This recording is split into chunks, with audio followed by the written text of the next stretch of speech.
Welcome to the Uncle Jay podcast. I'm your host, Uncle Jay. Tonight, I got a special guest with me. He's a writer, a filmmaker, and investigative journalist, Patrick Lovell. How you doing tonight, my friend? Up your mic. Up there you go. Go ahead. My bad. How you doing tonight, sir? I'm good, man. Nice to see you, Uncle Jay. Yeah. I reached out to you through X because our Twitter, people call it Twitter, some people call it X, but I reached out to you because you come up with this great documentary, which was called The Con. And I saw it and I thought it was fantastic. I've only gotten to the second episode, but so far it is riveting and it is amazing. And so, why don't you go ahead and tell us, how this whole thing came about and, how you got to do this thing? Well, it's like this never-ending project, Jay. Basically, I went through the 2008 great financial crisis, and it destroyed my life. It completely devastated my life. I was married and continued to be married for a very long time after that, until just recently, actually. But I was in my first home with my young son and my family. I'd been married for a few years, and we got into our first house, and life was going really well. And I was living at the time what I considered to be the American Dream 101. I have always expected. Come from a pretty, solid family, and I, always knew what it was like to live in a house and have security and all of those things that come with an upper middle class background. And that was just the world I grew up in. So I didn't take home ownership lightly ever, but it took me a long time to get into a position to actually want to dive into it. But the lay of the land at that time period was a really interesting mix of things that we'll get into in a little bit. But I want to just try to make the quick point here that we're in 2024. And the bottom line is, Jay, that what took place in 2008 is exactly the world that we live in, that nobody understands. And that, we just saw today an attempted assassination on the Republican nominee, Donald Trump. Yeah. Who, obviously had his ear grazed and everything that goes with it and all the insanity that's happening on X right now and everywhere else. But Donald Trump is a fixation. What's the way I want to describe it? He's not a fixation. He is the sort of embodiment of everything that we're talking about. And absolutely. And it's ironic that, there's such a sort of fractured culture and so many people because of so much technology and so much media that you would think that all of us would have access to different pieces of the puzzle that make the world what it is. And what the sort of fire hose and 24/7 overwhelming sort of information, if you will, has made people dumber. And they have no idea what the hell is going on, nor do they have a clue of what our country is and what it's become. And ultimately, ironically, something that happened to me many, many years ago, we're approaching 15 years from the 2008 financial collapse, but my journey began a couple of years later because I had to kind of dig out of the rubble. Basically, what happened was it was an avalanche, Jay. The entire world turned upside down, inside out, and it basically turned everybody into, just chaos. And I got thrown out basically in a desert with my family on my back. And I'm looking around like, what the hell just happened? And I'm a guy that's knowledgeable about how things work. I've got a college education. I've been a professional prior to this for a very long time. I've been a producer for a very long time. I worked at some of the apex of Hollywood. I worked in places like Warner Brothers and Paramount, and I worked for some heavy hitter executive producers. And at this time, interestingly enough, I was running a television station, and I was also deeply involved with what was known as, and many people, where are you located, by the way? I'm in Buffalo, New York. Okay, upstate New York, right on. Yep. The Bills Mafia, right on. Go Bills, yeah. You must have been miserable. I hate to bring it up, man. Kansas City once again, man. Hey, man, and 4 straight Super Bowl losses, and you get the 13 seconds, another wide right, it just doesn't end. So, I'm still licking my wounds. I'm still licking my wounds, but yeah, but you guys, you guys have such a great, you guys got such a great fan base. It's yeah.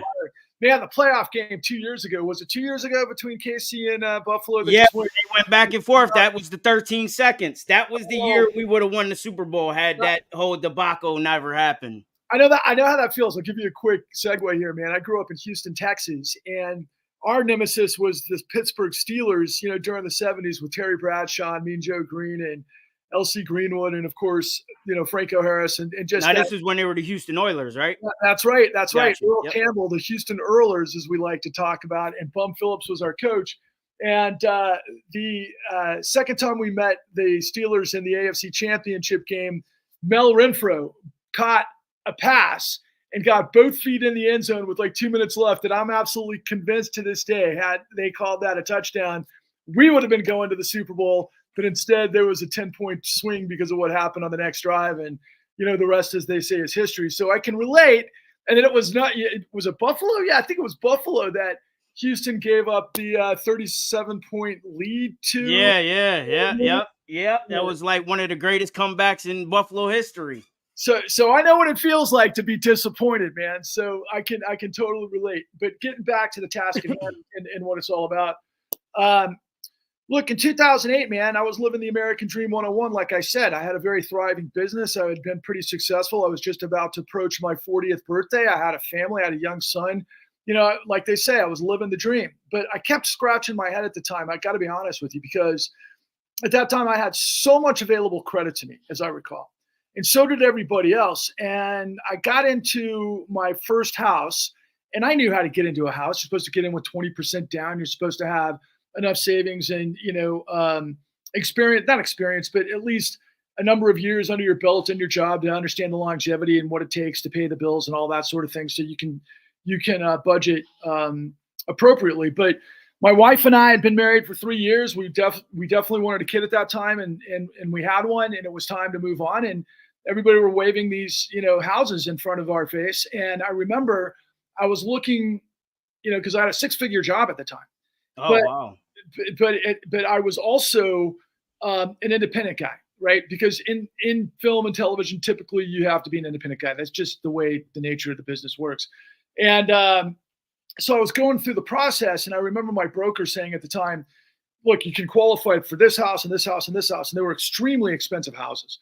And I'm like, I don't feel right about that in my first house. I want to stick. So ultimately what I did was I said that I made less money than I actually did, because I also didn't want to get flagged for taxes and that sort of thing, to be honest with you, because as an independent business guy, I didn't know the lay of the land. I didn't know if there was something that could pop up. And as it turns out, I was asking the prescient question, because typically brokers could have borrowers fill out a 4056/T form to prove someone's income. But they didn't ask me. And so I got into my first house. I thought I was being a sensible, responsible human being by not getting in over my head. And as it turns out, I was still paying a lot of money for the house I went into. It was a very nice house and everything else. But that key consideration of what I just told you, that they didn't check my income. They didn't do a deep dive. They didn't, they just basically accepted what I put on the application. It took me years and years and years later, but those were called liar's loans. And so everybody at that time period, you might remember they were doing television ads in the middle of the night, late night. Hey, AmeriQuest is here, or Countrywide, and we can get you approved. That's our business. And it's like everybody was buying houses and flipping houses, and it was kind of chaotic, but the economy seemed good at the time and everything else. And so, it was a function of necessity, being married and my wife wanting to nest at the time, and it made all the sense in the world. And I wanted to also, right? Yeah, who doesn't want to own their own home? That's the American dream. Right. And I'm making 6 figures at the time. Never would I believe that 3 years later, my business would be turned upside down as a result of this, but the entire economy was going to be turned upside down, and it made absolutely no sense. So one thing led to another, and I won't give you the big, long diatribe here, but because I am a producer, because I've been in television, because I've been in business, and I understand how things operate, and I understand how you can refinance, and sometimes when you're in, when you're in deep, you can make a play, and you can make a case for adjustments, because people typically who have skin in the game, if they're on the hook for lending to you, they don't want to see you fail. they want to see you come through. So there's a lot of ways. I knew that there were ways to navigate being able to refinance at the time. And what I found out was they weren't interested because they didn't have skin in the game, because they didn't have my loan, which is a whole part of this apparatus. One thing led to another. The world turns upside down. We go through the transition between Bush and Obama. And Obama comes in, and all of a sudden, in September of 2008, September 17th, 2008, was when all of a sudden it was just like World War III had been declared. There was this massive, massive wipeout on Wall Street. And I remember watching the news and going, what's going on here? And it was like the market had hit all-time lows, and there was runs, and there were all of these pictures of these brokers on Wall Street, basically with their head in their hands, and all of these different things, but nobody knew what the hell was going on. One thing leads to another.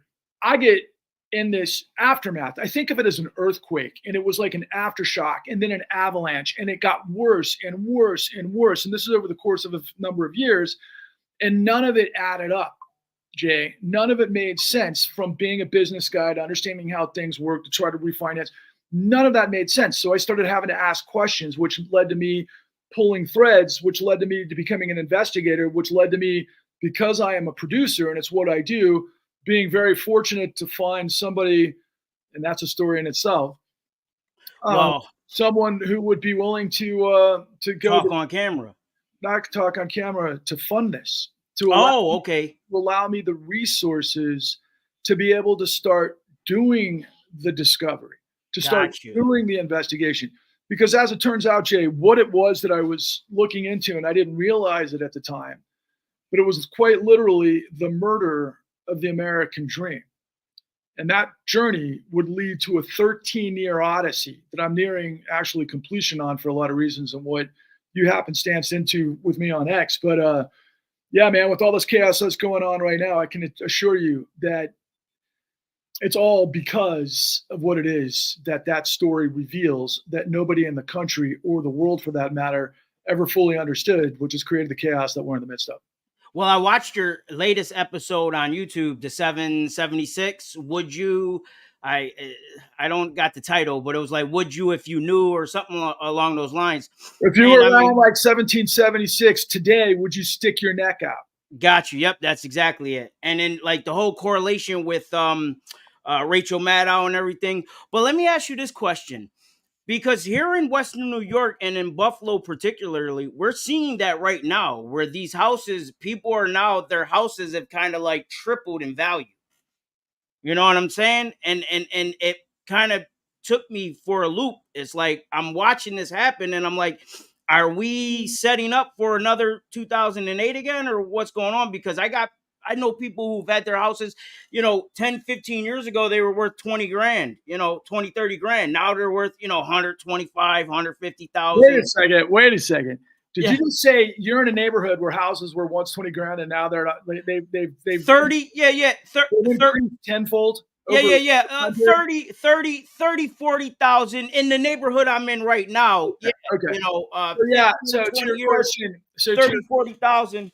Jay, to your question, yes, but it never goes the same way. History rhymes, it doesn't repeat, right? But because there's a corollary, which you started to unfold when you started to watch the con, and incidentally, your viewers can watch the con at www.thecon.tv.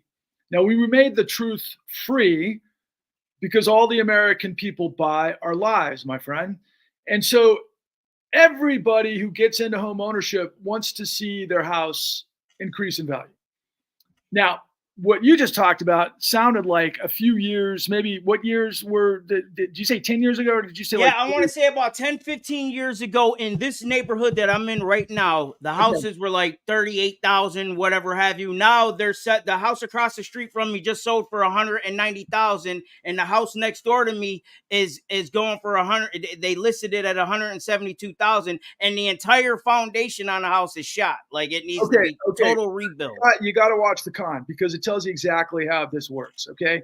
Now, this isn't something new. This has been going out at least to the 80s. Okay. Just so you know, I don't know if you've ever heard of this, but we had a thing called the savings and loan crisis. Yeah. That was in the 80s. That was a big deal. It led to, I think, $80 billion. No, it was more like $250 billion in bankruptcies. It was huge at that time. That included, some people might remember the name Lincoln Savings, which was CEO'd by a guy by the name of Charlie Keating. And the reason to understand that that's important is his top chief economist, which was the largest bankruptcy at the time. We're talking like 1988 to 1999, something. I mean, excuse me, 1989, somewhere in that time period. But his chief economist, who was kind of the regulator who was overseeing how the business operates, his name was Alan Greenspan. Does that ring? Okay, yeah. I know Alan Greenspan. Absolutely. So Alan Greenspan became the chairman of the Federal Reserve, and he was the chairman of the Federal Reserve for over 2 decades. Okay, which created all of this madness. But your first red flag ought to be that he came out of the largest bankruptcy in history to that time. That then, of course, helped create and probably was singularly most responsible for creating the largest contagion that was a global pandemic of financial fraud in the history of the world. Now, understand this. Back in 2006, 7, 8, we had about a $4.5 trillion housing market. That had blown up to about an $800 trillion international global derivatives market, okay? So the housing market collapsed, but it subsequently collapsed the derivatives market. Now, remember what I just told you, 800 trillion in notional value of derivatives. What we're up to right now, I think I saw like about 4 months ago, we're up to about 1.4 quadrillion in derivatives right now. So the derivatives are even bigger on a global scale than they were in 2006, 7, 8, which was the biggest in history to that point.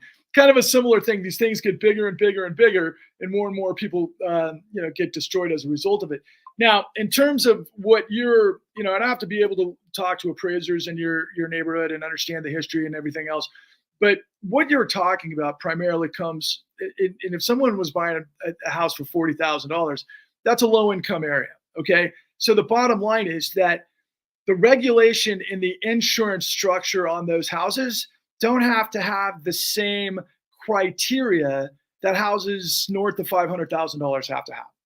And the reason for that is because it's really easy to hyperinflate the value to roll the loan for a variety of reasons. And I'll explain to you in a moment why banks loan, which, by the way, Donald Trump is every bit involved with this going back decades, but why banks would loan to somebody they know who can't afford to pay the loan back.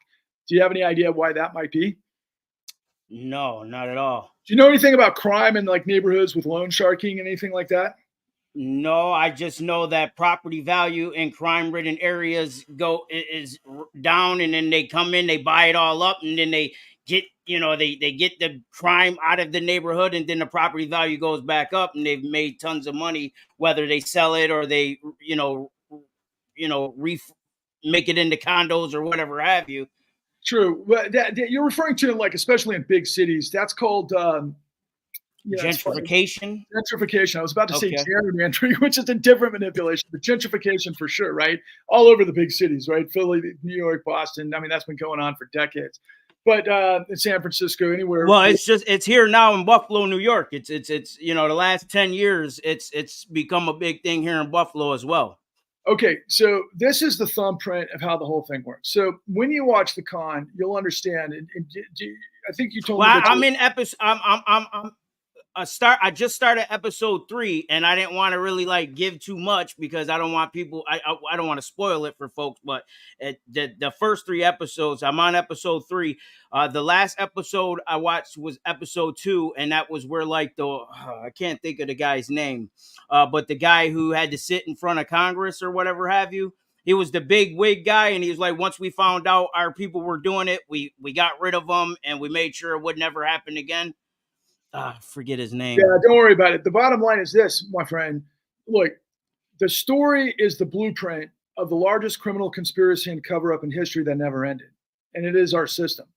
And we discovered a miracle, if you may recall from episode 1, where our protagonist was a woman who was an elderly African-American woman who lived in a neighborhood similar to what you're talking about. Addie Polk. Addie Polk, Yep. and she had lived in that house for 4 decades. Now, she and her husband, Robert Polk, had been a part of the Great Migration, which was out of states like Alabama, Mississippi, during Jim Crow, migrated to the industrial Midwest where there were jobs. And then World War II happened. And so a lot of people of color that never had the opportunity outside of working in agriculture and that sort of thing to get a job in industry and a union migrated to places where that existed because they filled in the jobs that the white working class went overseas during to fight the war.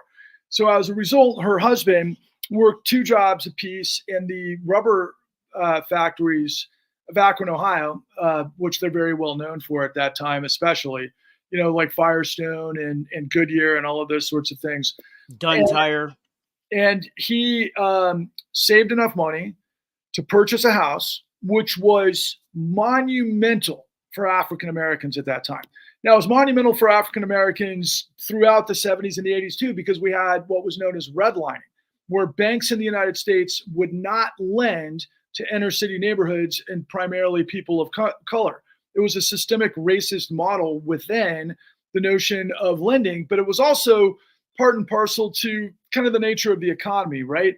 Because a lot of the minorities did not have jobs in the factories at that time, and they didn't, qualify, given the standards at the time in these specific areas, for the lending that, was kind of the measure of how it worked at that time. So you have to understand value in a home typically comes from a family that works and lives, and they raise their children in that neighborhood, and they live in that neighborhood for a long period of time. Maybe over the course of that time, the husband, maybe at that time period, was the primary caregiver. I should say the primary income earner, right? Yeah. His, over the course of time, maybe his income goes up, let's say 6 to 10% over the course of the years. That's the way it used to be, like working in factories, for white working class, and people save their money and they have pensions, but they save their house and their white picket fence and their 2 cars. And so they sat on the real estate, which of course, with good schools and that sort of thing, increases the value. So there's a real value there over the course of time. Now, you may recall a movie by the name of The Big Short. Did you ever happen to see The Big Short? Yeah, I saw it. Yep. Do you remember in The Big Short where there was a scene where they were talking to, and the actor's name eludes me at the moment, even though he's one of my favorite actors, but he was playing the role of the hedge fund guy that was looking into it, everything alongside Michael Burry is the real name, who Christian Slater played. But they were asking questions. They were like Steve Carell, Christian Bell. Steve Carell, because he was working for a hedge fund, and he was very Mark Brum. Yep. Yeah, because they were looking, and because this is what you would expect from people that work in investment banks or any sort of investment community, where they have to do the research and understand what they're investing, because the idea of capitalism is risk reward. So he starts asking questions, and he's like, okay, wait a second. The houses in this neighborhood were worth, to your point, 48,000, 15 years ago, and now they're worth, let's say, 180,000 now. Yeah, and more. Yeah, and he's like, yeah, what's going on here? Because the typical trend line was somewhere in the 6 to 15% range, and he's like, wait a second, that doesn't make any sense. So he starts to do due diligence. Same with Christian Slater's character, who plays, I just said his name. It'll come back to me in a second. He's the most well-known short investor in the history of the United States because of The Big Short. But I'll give you a quick. You mean Ryan Gosling? No, I don't mean Ryan Gosling. He played the guy from Deutsche Bank. I'm talking Christian Bale. Christian Bale. He played Michael Burry. Michael Burry. Michael Burry is a hedge fund guy. And Michael Burry, basically, he and his firm walked away with $500 million based on their shorts, which were based on their investigation to understand the question that you said. How is it possible that this house with $48,000 is now worth $180,000, $200,000 in this short period of time? That's called due diligence. That's called research. That's what's supposed to happen for the most part, right? But what happens is everything's upside down and inside out because of what I'm about to tell you, where truth becomes stranger than fiction, and the world that's going to correspond with the story of Addie Polk. Now, in the real world, just so you know, the largest short in the history of the world was done by a guy by the name of John Paulson. Does that name ring a bell to you? It does. Do you It know why? does. No. Okay, John Paulson was the recipient of making The Biggest Short in the history of the world. Think about these guys as like, craps gamblers at the casino tables, and you'd know the name of a guy who walked out and beat the casino over and over and over, that kind of thing. But what happened with the real world guy, John Paulson, is he and his lieutenant, a guy by the name of Paolo Pellegrini, they were doing their research, what The Big Short was basically, which was based on a book by the name of Liar's Poker, but that was before To the Big Short, and his name was Michael Lewis, is what I was trying to say. But that's where Brad Pitt and Plan B and Adam McKay, who directed it and screenwrote, when they didn't fully understand what they were dealing with, but they followed the sort of, the blueprint of what the Big Short, the book, was revealing. And ultimately, this guy named John Paulson, who incidentally, Donald Trump, the recently just shot skin gray in the face Donald Trump, said he wanted to have potentially as his Treasury Secretary. Okay, John Paulson and Paolo Pellegrini made $20 billion on The Big Short. Okay, that's the real story. $20 billion. Now, again, I told you that this Big Short was based on $500 million. So this is infinitely larger than that story. But the way they were able to do it was with all of the information and then some that we also show you in the con. Now, what's most important to understand about this is grift, crime. A 3-card Monty when you see it typically, but you don't see it when a guy's got a suit and he's got a calculator and he looks like he's got a college education with some master's degree. You pretty much trust that guy, right? Because $1,000 suit. Yep. He done got the gun. He's got the calculator. Right. And the guy, you're supposed to take his word because he's had to get, licensing and all of those types of things, which enable him to be able to provide financial services in supposedly an honest way, right? Now, what they were doing back in the time of the low-income neighborhoods, part and parcel to Addie Polk's neighborhood, was you'd get these guys who were door-to-door salesmen. Not in this particular case, the guy in the bespoken suit. They look like people in that neighborhood. They could be, in the case of Addie Polk, there could be 2 young African-American guys. Maybe they look like they went to a church, nice enough guys.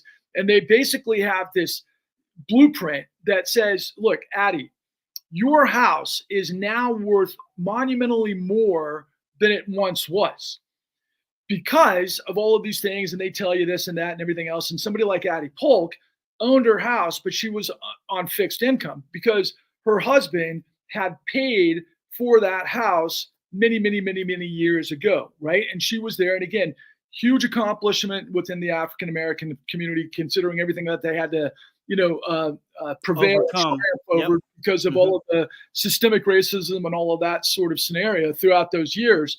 And so this salesman is basically like, look, Addie, how much do you think your house is worth? She has no idea because she never thought about moving, but she's like, I don't know, maybe let's call it $70,000. And let's say he comes back and says, well, it's worth like $250,000. I can write you a loan based on the value of your house that all you have to do is pay back this amount. And he gets her to focus on the amount of money of what the payment's going to be. That then would allow her to take all that excess capital and then use it for things that she couldn't for on a fixed income, whether it was her medications, whether it was maybe, a car, maybe fixing her roof, for the example. And by the way, at this time period, most of these people in these neighborhoods needed work to their homes. They were targeted by these people because they knew the house needed repairs. They knew the sidewalk needed repairs. They needed the roof needed repair because the cities and the counties were fining these people for having their house in dilapidation code, right? Gotcha. So she's pinched. She needs money. She's looking at it like, oh, okay, well, that makes all the sense. So with the excess money, because in Addie's case, and not everybody's case because they have grandchildren, but Addie didn't have grandchildren. So she could take that loan and she could look at it like, well, geez, I could live off this excess money. I could actually pay, the excess mortgage. But the way they worked out the monthly payment, it was something she could afford on a fixed income anyway. So it was like manna from heaven, right? It was like, okay, problem solved. This is fantastic. It's absolutely brilliant. I'll take out the loan so I can fix my house I can live a good life, and maybe I'll go buy a new car because I've had the same car for 30 years since my husband passed away, that sort of thing. And it's like too good to be true, right? Mm-hmm. What Yeah. happens when something's too good to be true? It's not true. It's not good. Right. Okay. So what happens is in September of 2008, ironically, and I'll never forget the day, like I said at the outset of this interview, I was literally watching in my house the news as it became like today with the shock of Donald Trump being, potentially or an attempted Assassination. assassination. That it was like everywhere on the news. It was like the meltdown of the world. It was like the apocalypse for those who had lived through it. And at the same time, she's going through something very similar, and she starts receiving Notices. notices. Yep. Yeah.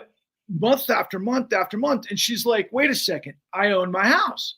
And so here's an elderly, woman who doesn't have a lot of resources, who doesn't have a lot of knowledge of how things are supposed to work and who to call, even though she did try to call an attorney, and you learn that downstream. But the long and the short of it is she's not getting any answers anyway. What she ends up getting are sheriffs knocking at the door, telling her she is evicted from the house that she's lived in for 4 decades. And she's trying to stop that because what's the only thing a woman who is a widow has who's 91 years old? Her home. What's more important to somebody like that than her home? Nothing. Her life. That's it. Well, they were trying to take it from her. So what did she end up doing? She took her life, which broke my heart. She shot herself in the chest with her husband's Robert's gun 5 times in the chest. And crazily, she didn't die right away. Jay, she didn't die right away. She died 6 months later. I don't know how she had the constitution to survive the bullet wounds, under those circumstances, because she got 4 shots, in rapid fire succession, and she survived only to die later. And the long and the short of it is, after we did this massive investigation and what we started to learn, among all of the other frauds that are going on, and this probably wouldn't surprise you in the neighborhood that you're in, what they were doing was, over the course of years, we had this thing called the Community Reinvestment Act, where banks were forced to loan within a 50-mile radius of where they put their retail offices, right? So they'd have offices like Wells Fargo or whomever in these cities, in these lower income neighborhoods, and so they were mandated to make loans in those areas, and those loans turned out to be, like I said at the outset, liar's loans. But it created such, and imagine this in any neighborhood that you've ever seen in your life. What happens, Jay, when crime starts to go from bad to worse? Does it get better if someone doesn't step in to clean the whole thing up, or does it go from bad to worse? It goes from bad to worse. Okay, so what happened was, in this particular case, brokers were working with an inside person in a conspiracy at a bank that would basically identify houses that elderly women had lived in, that they knew had the deed, that had it owned outright, that they could take out loans on the house, and they would fabricate, falsify the business records and work with somebody on the inside of a bank to take out loans for the value of the house that they said the house was worth. So think about a house that was worth $48,000 that now you're saying is worth $120,000, $220,000, whatever. And you come to find out that the whole thing's a scam, and the guys that are getting the $220,000 are the guys that are rewriting loans, that are stealing from the people living at those houses that they don't know about. That happened to millions of people, okay? I'm talking millions of people. A lot of different variables in how that whole thing works. But so in this particular case, it led to, obviously, what I call the murder of Addie Polk, which in its own right is the murder of the American dream. But as it turns out from her tragedy, she opened the door to this absolute glory, because we discovered through Summit County, Ohio, the only racketeering, influence, corrupt organization conviction in the entire panoply of what I told you was a $4.5 trillion housing market. Think about that. There's 1,000 billion and a trillion to an $800 trillion global pandemic. I mean, yeah, that destroyed the whole world financial system. Okay. Now imagine then all of the millions of people that got turned upside down overnight. You remember at the time that they were blaming people because they took out too much loan and they got greedy, right? Yeah, yeah. All of these idiots were supposedly taking out too much money on their houses. And there were people who did that because they got set up to do it because they were told how much their house was worth. So they wanted to go get the RV and all these dreams and put it on credit because everybody in America who doesn't understand how to manage credit takes advantage of credit, but it's cheese, poison cheese on a rat trap is the way it all works. So what you find out is that these guys set them all up. So why do you think, Jay, that guys in the system such as brokers and anybody in the entire, shall we say, the what I call it's an assembly line of fraud, why do you think they would set people up? To get their money. To get their money. Now, can you take that a step further from your own experience? I mean, have you ever worked in a job where you have a manager that is expecting certain numbers and certain, what do we call it when you have to meet your nut every month? You got a quota, so to speak. I worked some time in collections in areas where you had to hit a certain number or you got to do a certain, get a certain amount of product out. So what happens in a lot of times with people like this is they make shit up. They'll make up lies on loans. They'll do whatever. They'll lie, steal, and cheat every which way to Sunday to keep that nut because they're getting incentivized. Because the more volume you create, the more money they're going to make, and then you get the bigger bonus. Now, do you think that's just true for the guy that's knocking on doors? No, it's true for the guy in the office too. It's true for every guy at every step of the way. So the way it works in housing is you have appraisers that were incentivized to basically hyperinflate the loans based on, they're supposed to do it through uniform accounting practices, UPAP, I think it's called. And they're all supposed to be professionals. But at this time period, and I think pretty much now too, a lot of really professional people that have been in the business forever, they got basically pushed out of the way to hire people who have no idea how this shit works. And these guys were basically told what number to put on the appraisal, apparatus, because would it surprise you that lenders wanted to be able to flow as much money to get these houses into what we call securities into the pipeline? That was called warehouse lines that were coming from where, Jay?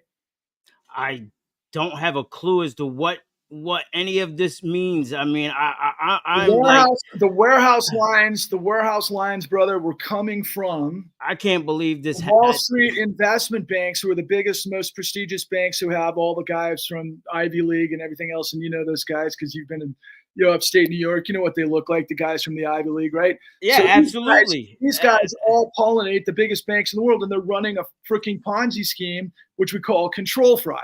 Now, this whole thing started really back in the 80s when we started to create financialization with our economy. You remember back in the day where we basically got rid of the industrial, like you're part of it in Buffalo, in Cleveland and Detroit and Pittsburgh, we call that the Rust Belt, right? Because there was huge industry at the time. Bethlehem Steel was here. Right. And we got rid of industry. We offshored it and outsourced it to other countries. China. And we replaced it with financialization. So you remember when I told you earlier that there were people that worked in the factories their whole life that had their families stay in the community where they went to church, they raised their kids, they went to school and then college. That created the value of what the house was worth. That's how we end up knowing, because of how much you make, how much you can afford, which creates the value of the house. But things got so catastrophic during the aftermath of that era in the 70s that we created financialization so that the big guns on Wall Street, because as it turns out, all of those countries that we were floating all of our jobs to, they created a middle class in places like China, which were incidentally looking for places to park their capital. So all the working class in China are like, where do I invest my money that's safe? Oh, I got an idea. The United States. So let's put it in the housing market. And so we had $71 trillion of appetite from around the globe investing in mortgage-backed securities, where they created at every level. I just got through. So it goes like this. You got a mortgage broker that goes and gets you the loan to sign up for to begin with. You get it approved by a lender who uses an appraiser to hyperinflate the loan so that they can create high yield spread premiums. So everybody in the food chain is getting paid more money to lie to the person borrowing. Then you get the appraisers to lie on the value of the house because you can get a higher loan. And then you take the lender who takes all of those loans through a warehouse lines, package into what we call mortgage-backed securities, where you have 10,000 in each tranche, and you've got it based up in all these algorithms and all of these different sorts of super highly complicated financial structures. The idea is supposed to pay back to investors X, Y, and Z based on the risk, and that's how you sell it to institutional investors. But who are they selling it to? They're selling it to the former white working class who worked at your steel company in Bethlehem Steel or whatever. And all Trico, Trico went to China. All of these white working class who've been working 40 years, they don't know what they're investing in. It's their money managers that are working, and they're working for the same companies that are packaging all these mortgage-backed security loans that are going to blow. Then we have, because you can imagine when you build a house, you can't build a house to fall. Who would want to go to a neighborhood where a house was like collapsing every couple of days, right? So we've got real integrity in terms of putting houses together, but not in terms of how we finance the house. Because from that point forward, from the lenders, you end up going to what we call the credit rating agencies. And if you remember The Big Short, they went to go talk to one who had sunglasses on, and she was basically see no evil, hear no evil, speak no evil, right?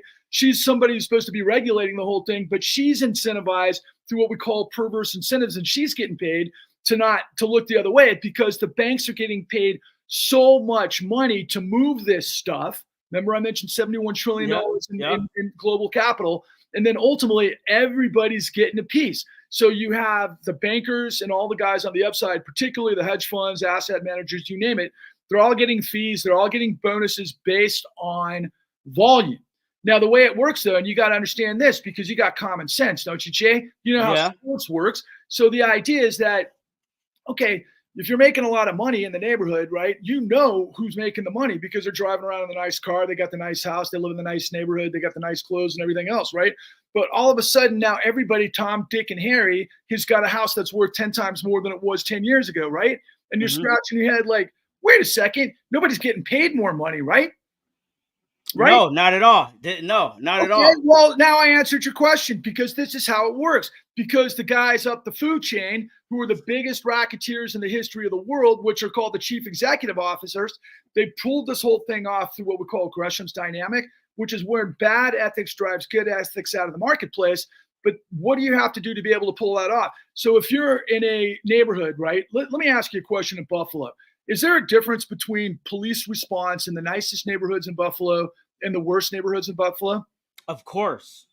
But why of course, just out of curiosity? Well, because I don't know.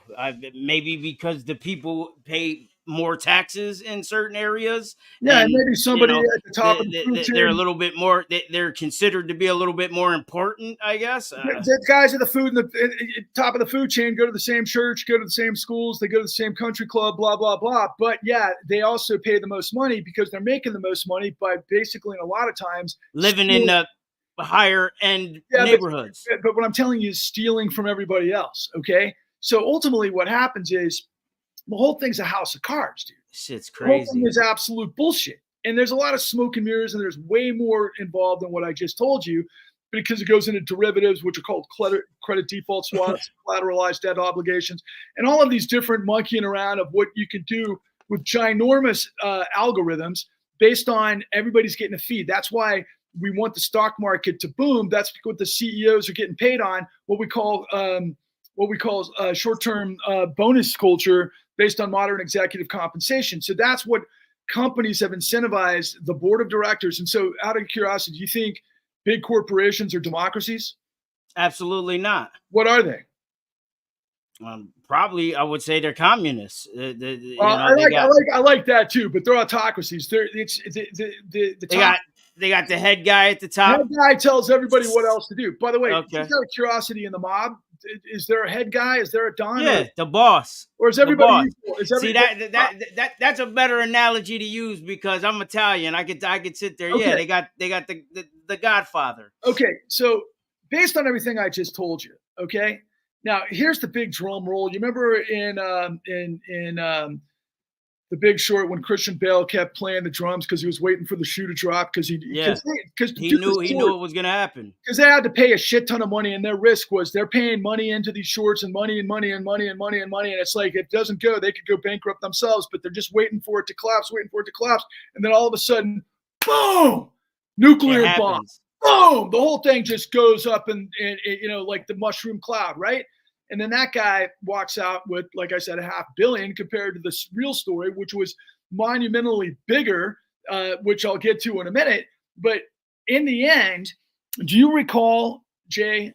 Because let me just ask you, if I remember correctly, in the movie, those groups of guys, what they did was they were betting on the whole shit exploding. That's right. That's where they put their money. They were like, this shit is weird. So they put their money on. They did their homework, which is supposedly capitalism, because the scene that they did, which was a misnomer, and it's also the wrong thing. But yeah, you know, I'll use the reference just so people can try to wrap their heads around this. But there was a scene where they were all talking to strip dancers. First of all, they were talking to these young guys who were like dudes who work out at Gold's Gym. You know, they're all doing a bunch of cocaine, driving the fast car, and they're going to the strip clubs. And these guys are like, who the fuck are these guys, right? And then they end up at the strip club, and the strip dancer's like acting like she's a money manager. She's like, you know, I got 8 houses. I'm getting this return on this, and I'm doing this. And the guys are like, okay, this chick's a strip dancer, and she's like got 7 houses. Okay. That's when they start to short the market. Now, the way they set it up in the movie was they just did their homework. Now, the way it turns out was the guy that made the $20 billion that Donald Trump's talking about, you know, putting as his trust. Not only did they do their homework, they weren't doing their homework. They were setting everybody up in the food chain to carry it out. And then they got all the worst of the worst liars loans from across the country. And guess what they did when they knew it was going to blow? Because they set it to blow. That's when they shorted it. That's when they backed up the Brinks truck, and that's when they walked with $20 billion. Now, let me ask you a question. Wouldn't that make sense for Donald Trump to put that clown as his Treasury Secretary, the guy who walked up $20 billion based on a racketeering scheme? Absolutely. Hell yeah. Yeah. So what are we looking at with Donald Trump? Let me bring it back to Donald Trump. So over the course of the last 5 months,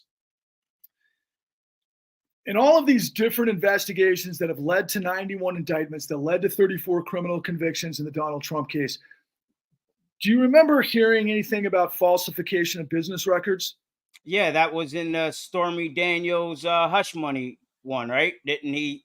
It was in everything, dude. It's in everything. He's done it. Do you remember the civil fraud trial where, you know, the big news was, oh my God, he's got to pay a $450 million fine with Judge. Out of New York. Yeah, Letitia James, your AG, and all this stuff.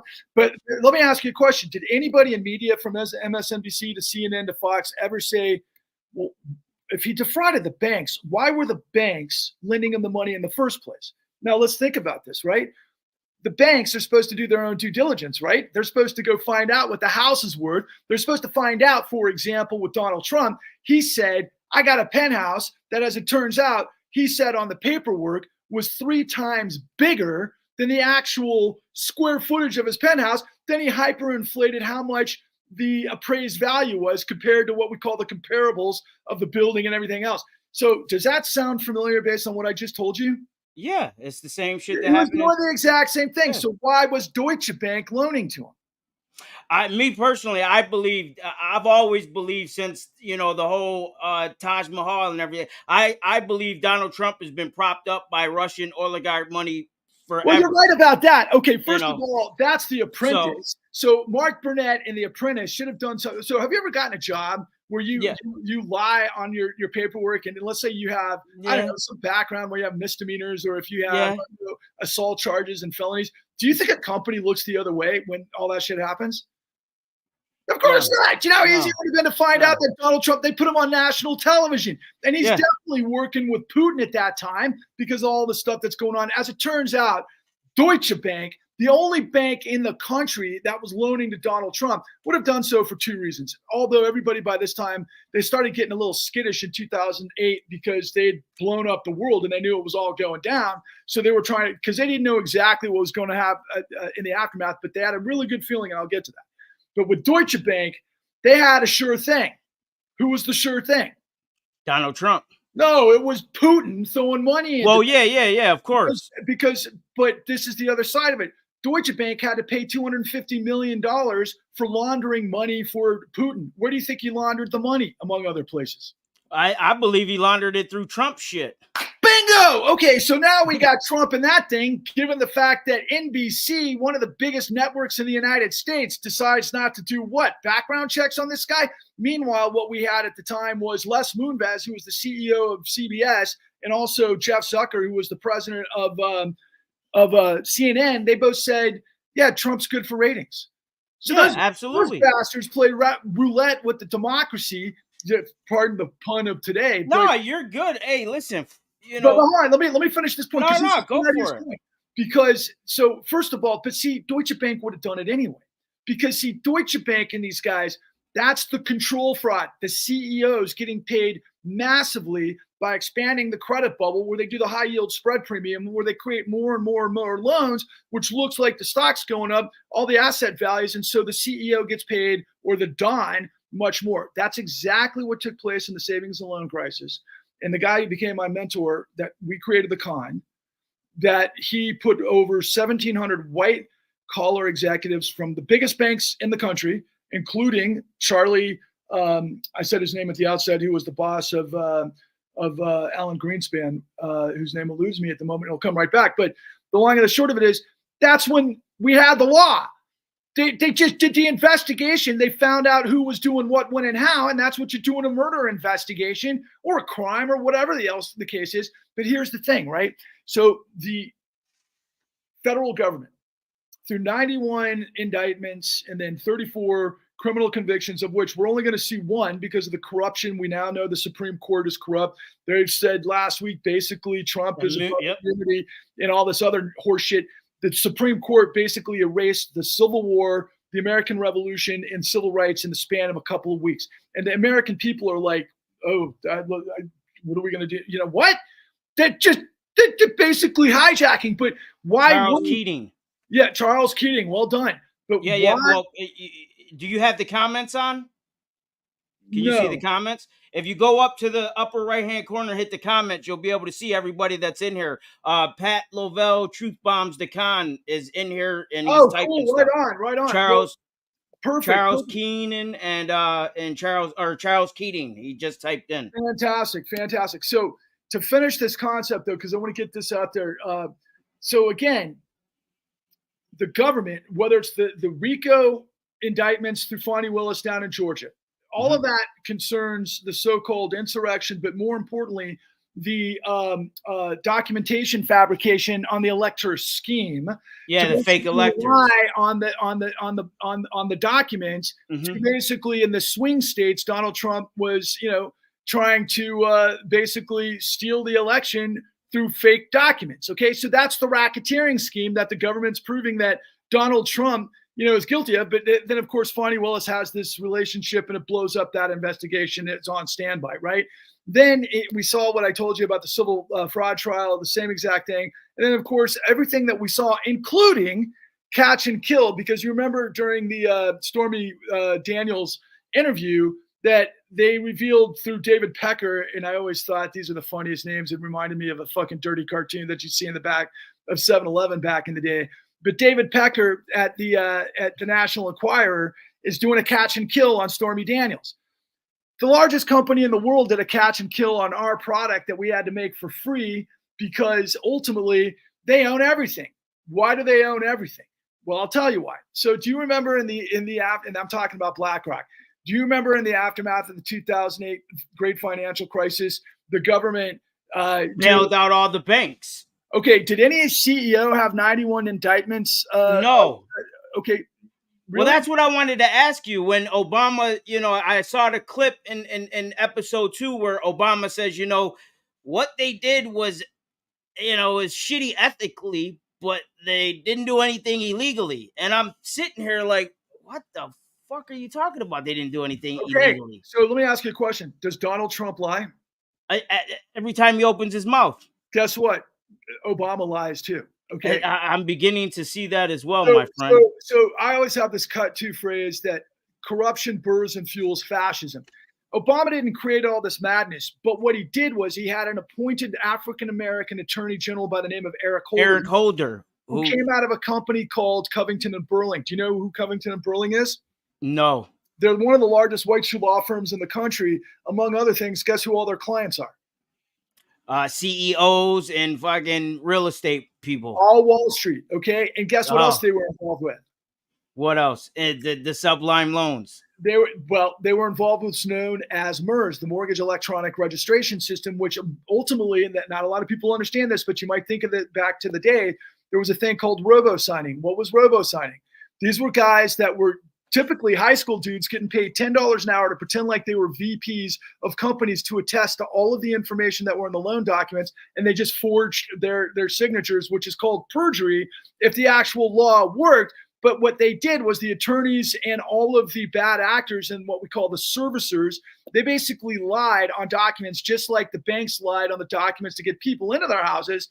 The guys at this point couldn't prove they owned the house because we have foreclosure laws. And when you actually have a piece of a house that you're owned money on, you have a right to foreclose. But because these documents move so fast and so quickly through all of these huge monstrosities of derivatives and mortgage-backed securities, nobody knew who owned what.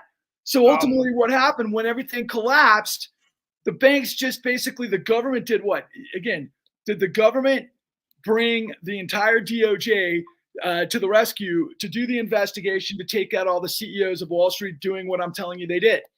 No, they didn't. They said they weren't going to. They weren't going to do anything about And it. what did we do? And what did we do? You guys, everybody ate the bullet. Yeah.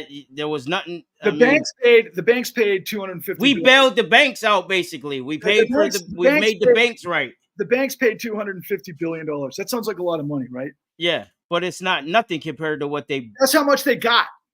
Trillions on top of Okay, trillions. so Obama's administration originally, with the media and everybody else, came out and they said, we got to do this thing called the Troubled Assets Relief Program, where, you know, they were circling the wagons and Congress had to come out of their dystopia because it was so, chaotic, just as chaotic then as it was now, and dysfunctional and all that business. And of course, it's Pelosi, it's Schumer, it's all of them. It's all of them on both sides of the fence. They Yeah. come up with this thing called TARP, the Troubled Assets Relief Program, to be able to provide supposedly liquidity to the banks. Because what do banks do?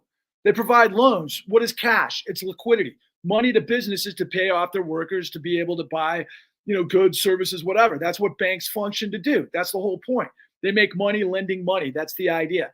So we basically decided, like in the last 5 minutes of the Big Short, we decided to bring the investigation and root out all of the bad guys, and basically the government take over the bank and then take all the money that they stole, right? We decided to do that and throw them in jail. That's what we did, right? No, we didn't. If I'm correct, we were told that the banks were too big to fail at that point. That's we right. had to bail them out, because if not, the whole fucking thing would have come crashing in. And what's the whole thing? What's the whole Yeah. thing? I told you $800 trillion in the whole global economy was coming to Yeah. So what did they do? You said it. What did they do? They bailed them out. They bailed them out with how much?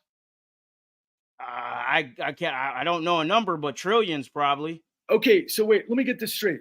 So you're tracking on all the right stuff here, right? You know that. I mean, let me ask you, kind of rephrase. Does this sound like a criminal apparatus to you? Absolutely. Does it sound like racketeering to you? Absolutely. It sounds like a RICO case to me. Okay, well, it is a RICO case. It's the biggest mother bomb of RICO in the history of the world. How did they get away with it? Okay, I'll tell you why. But okay. So you said trillions. They had to bail them out trillions, right? Okay. Yeah. So let's just think about that for a second. So the guys that set everybody up to fail, we gave them trillions of dollars. Does that sound like a capitalist country, or a country where merit-based and people earn their way and the best rise to the top? No, it sounds like autocracy, like you said earlier. It sounds like a criminal enterprise, doesn't it? Yeah, absolutely. A mob. We're talking about our financial system. We're talking about our financial system, right? We're talking about the guys that went to Harvard and Yale, and they've got these PhDs, and they're the smartest guys in the world, right? And they got well, they are a crime enterprise because they walked with, hold on to your hats, Was it $700 billion and then another $50 billion in what we called the HAMP program that never went anywhere except back to the banks? No, we gave them initially $29 trillion. Okay, 29 trillion. As it turns out, it was actually more than that. It was 33 trillion in 2009. Okay, there's a famous shot like during Occupy Wall Street, where, by the way, there's thousands of people marching down, Park Avenue in Manhattan, and there's a bunch of rich people drinking champagne above them. You wonder why they were drinking champagne? They just got $33 trillion that nobody ever knew about, that the government and the media never told us about, that we gave to the biggest racketeering enterprise in history. Now, do you think that was the end? No, absolutely not.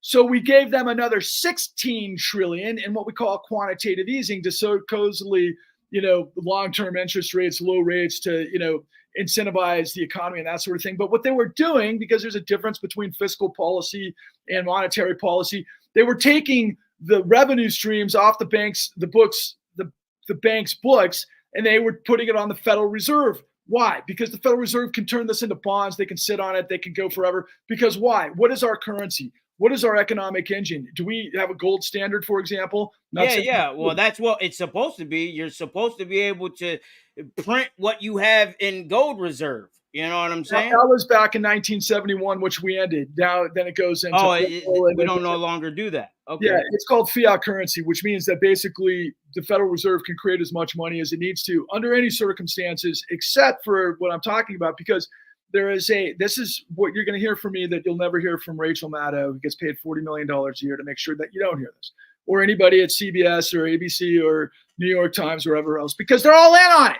Yeah, okay? I'm done with news, bro. They're all owned by the same people that own this system, because we gave them another 16 trillion. So we're up to 49 trillion by 2016. Okay.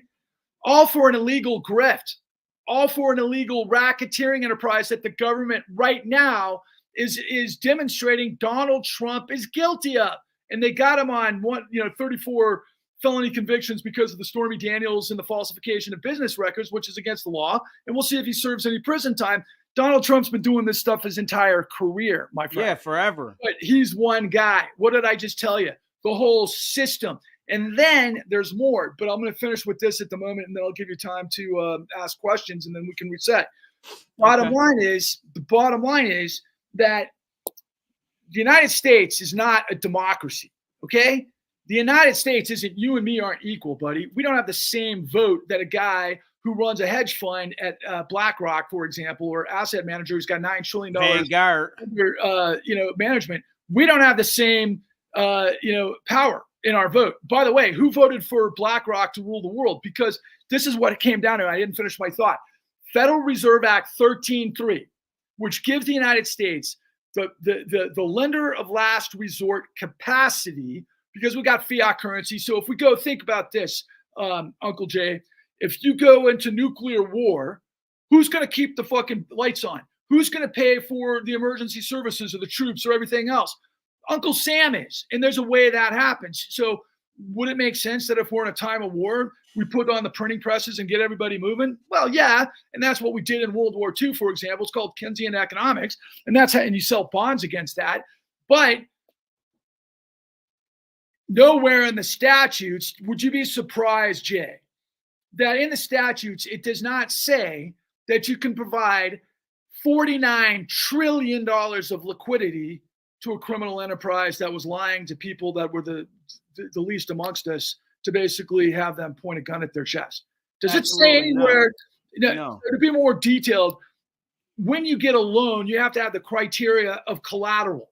Mm-hmm. So if everybody was bankrupt on Wall Street, what collateral did they have? They had nothing. Right. Yeah, no, they were bankrupt. If you and I go bankrupt, what happens? It's good in a lot of ways. But does somebody give us, if you go bankrupt because you stole, lied, and cheated and destroyed everybody, and someone gives you, I don't know, let's just say they give you like what, $10 million for doing it? Does that happen in your world, Jay? Absolutely not. Guess what? That's what happened because of 2008-9. And why do you think we have the mess on our hands that we have? That's crazy. So what I say is, you don't have a democracy. You don't have capitalism. Does that sound like capitalism? No, Why doesn't it sound like capitalism, Jay? because in capitalism, everybody's supposed to have a fair shot. No, it's supposed to be that money makes money based on risk. But if you fail, you fail.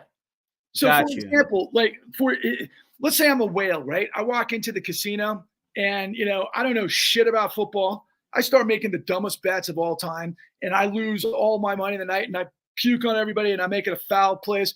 You would think that I'd get hauled out of there and I'd never come back again, right? Yeah, but no, you're a whale. They keep They you keep around. coming back every single day. So is Yeah. that the America that you were brought up to think we are? Is that what No, you teach your daughters and your grandkids? no, absolutely not. Is that what you see on the gridiron when we watch our favorite Warriors in football? Do they lie, steal, and cheat to win the Super Bowl? No, So wait a second. Why then do we do that for the top 0.001%?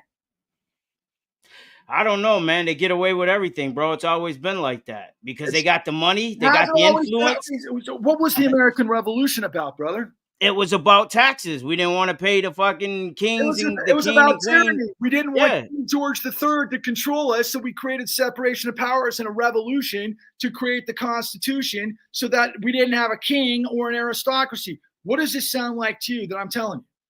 it sounds like that's where we're headed back to right now. Headed? This happened 15 years ago.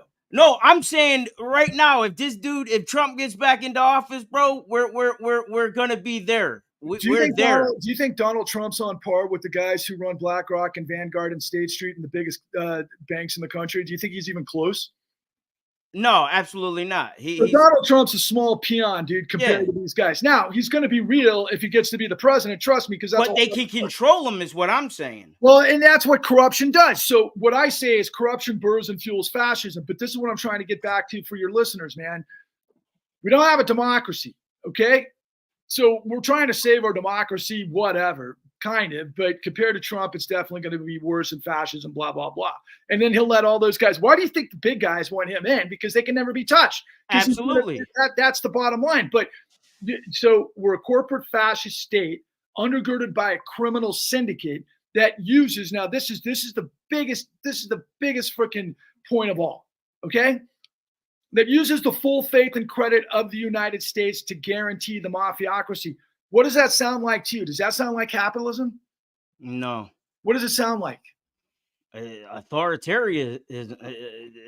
Okay, authoritarianism does it too, but so does socialism. Okay, not the socialism that we think of when we have a fire department or a police department or our armies and our troops or Scandinavian countries where teachers. Not the socialism that they constantly say, It's like government, welfare and all that. Government guaranteeing the outcome. Okay. Of the 1% or of the top 0.001% in this case. So it's a corporate fascist state undergirded by a criminal syndicate that uses, socialism to guarantee the mafiocracy that is now doing what, brother? After today, fueling fascism. Okay. Yeah. So that's what we're at. And so now I'm just going to be quiet. And I'm going to let you ask away, and then I'll tell you whatever you want to know. Man, you put a lot on me.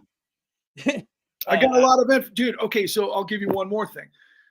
Do you know how many employees are at the Department of Justice and the Office of the Comptroller of the Currency and the FBI and the DOJ and state AGs around the country? Do you have any idea how many people are in that apparatus and what their budgets are? No, I know their budgets are crazy. So how about the media? All of the people in media, they've got, like the New York Times and NBC and everybody else. They've got a lot of people, right? And they got a lot of resources. Uh-huh. Did anybody tell you the story? No. I did, right? Yeah. It's the truth. It's what it's all about. They have $90 billion plus a year and 10,000 employees plus a year that didn't do the job on behalf of the United States of America for a country of by and for the people. Why do you think that is? Because they don't want us to know. Because we're not of by and for the people. Oh. You don't have integrity in the system. What happens if there's not integrity of a plane or a ship? It goes down. It goes down. So what's happening? We're going down. Okay, so your eyes don't deceive you. So look, Patrick Lovell's got the $71 trillion truth. I laid out 49 trillion before. What happened in 2019 was we did the same exact thing because there was a crash in the repo markets because of SoftBank in Japan on the global market, where they kicked in another 22 trillion. That brings the tally up to $71 trillion. That's before COVID. That's before COVID. And I know you've probably heard of a lot of COVID scams, PPP loans, and all that kind All of of stuff. that shit, yeah. And whatever Trump walked away with, I think Trump maybe pocketed 50 billion, to be honest with you, with Secretary of Treasury. So the bottom line is $71 trillion. Do you have any idea how many people constitute the financial system No, compared to the rest of the country? no. Tiny. So now does everything make sense? We gave $71 trillion to this much of the population that butt fucked the rest of the population. And what's the rest of the population doing? Making money. No, they're going like this. Nobody knows what. Well, some are. All the MAGAs, I think, are in lying on houses and products that are, what you're talking about, turning a house from, 120,000 or 80,000 into, 200,000. The point being is they stole it, dude. What have we seen? That's what happens throughout history with kings. That's what the whole point was. So do you think we should just kind of sit around and do nothing about it? No, we need to do something. What do you do? What can you do? What do you think we should do? Fight. Make sure that this dude don't get into office. I mean, what else can we do? But wait a second. If Obama and company, and it was really going back to Clinton. I mean, it goes back to Reagan, but Clinton was a huge part of this because we got rid of certain what we call regulations, which are laws. I told you before. So, do the rich neighborhoods get cops coming out, quicker than do poor neighborhoods? They don't come out in poor neighborhoods. No. So what do they do with all the poor people? They basically bulldozed them like Addie Polk, right? They basically, you're garbage, man. That's not a surprise. That you've seen it your whole life, right? Poor people don't have a lot of. Do they have freedom in this country? No, not at all. What about the homeless, man? What are that? Do all those people that are homeless? Did they get there, because they're drug addicts? I don't know. A lot of them might have, but I think a lot of them came out of the situation and then they became drug addicts. Who knows, right? I haven't really done all of the deep dive on that whole thing, but I mean, mental illness, that has a lot to do with, homelessness and things of that nature as well. There's a lot of things, not to mention the economy and everything else. And it was an interesting answer that you just said that, they're making money. Yeah. There's a lot of people that make money on fraud, dude. Yeah. That's not a surprise, right? No, not at all. So, do you think that should be the economy of the greatest country in the history of the world? Or at least absolutely not. Okay, so Jay, what are we going to do, man? What are you going to regulate? You gotta regulate these people, and you gotta make sure they can't get away with it. You gotta start locking them up, putting them in jail, making examples out of them. That's called accountability and regulate. Absolutely. You seem like a tough guy, and you come from the mafia in Boston. What happens if somebody gets out of line? They get lumped up. They get regulated. Yeah, absolutely. So all of these jitballs who are like, regulation, what? No, it's not to prevent free markets from thriving. It's to prevent oligarchs and billionaires and the dons from raping you senseless. It's to prevent you from being roofied so that your plane flies when you're going to go see your grandmother in Poughkeepsie, or if you go on a cruise, you're going to make it to the Caribbean, whatever, right? Things are supposed to work. Well, let me ask you this. If so Bush comes in, deregulates everything, right? It starts with Reagan, gets worse under Clinton. Started with Reagan. Then you got Bush Senior. Well, Bush 1 used, and it's kind of ironic, but that's when we had all of the savings and loan crisis. So yeah, that was when Bill Black. So we did. I'm 48, so I can get. I'm 48. I get to. So when my political life starts in like the mid 90s, but I do remember the assassination attempt on Ronald Reagan. That's when the whole so the whole Contra shit, that's kind of like where I start coming into the political realm, like the Ali North. Let me tie it together with Contra. The crack epidemic. Let me tell you, crack epidemic. Well done. They brought all that shit here. Who rolled that? By the way, who rolled that? It was Bush. Wasn't he in charge? But wasn't Bush CIA?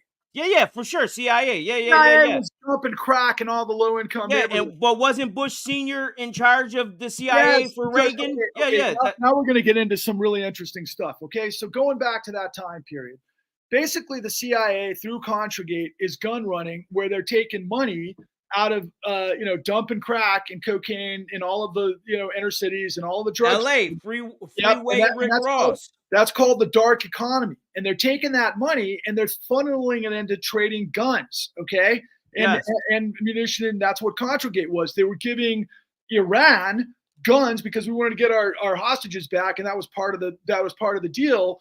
But it was also part of a much bigger deal, by the way, just so you know. At that time period, there was a dude by the name of Khashoggi, not to be confused with the Khashoggi that just got chopped up in 1,000 pieces from Saudi. Yeah, Jamal, yeah. Because his uncle was the world's largest arms dealer. He was out of Saudi, and guess who one of his business partner was for a long time in real estate? Donald Trump. That's right, baby. In a company called Triad. Now that's another story. Yeah, in fact, Donald Trump sold Khashoggi his yacht, and that was big news. He was like on David Letterman, I remember back in the 80s, talking about that.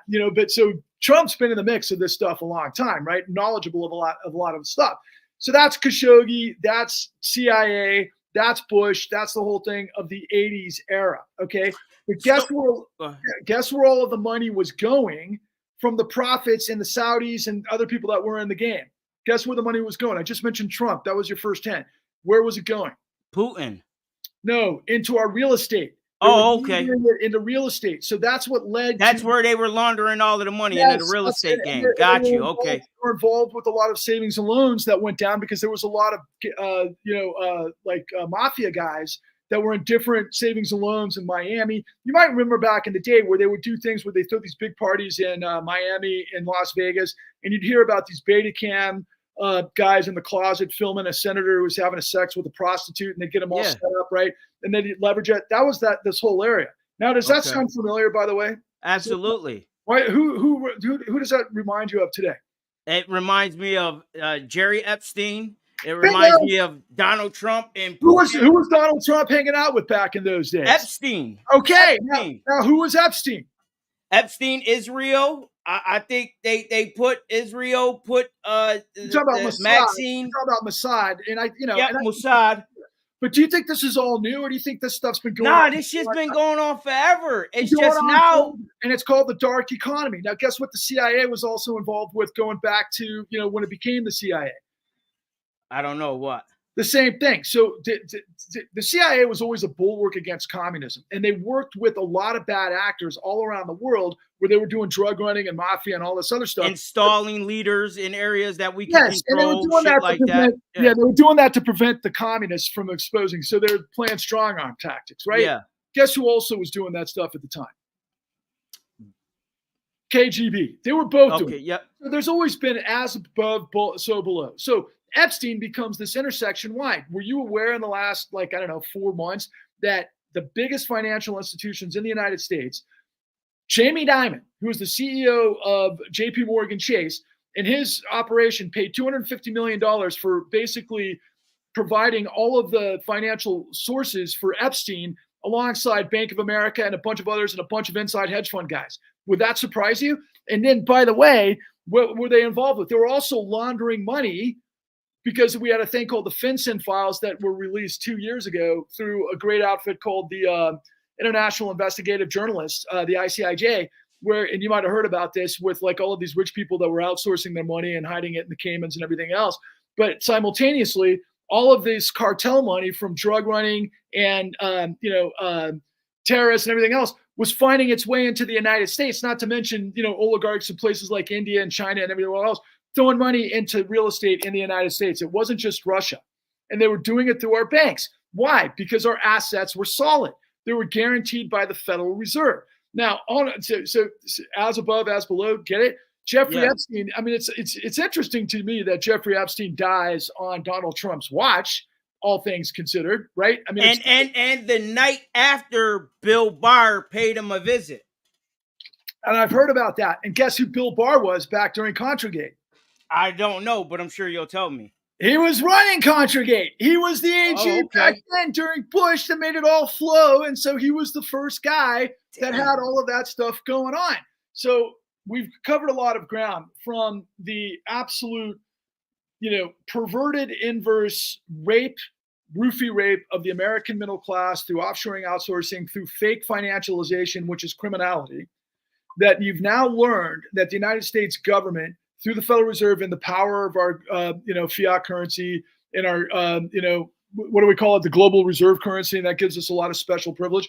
We provided up to $71 trillion for this many people.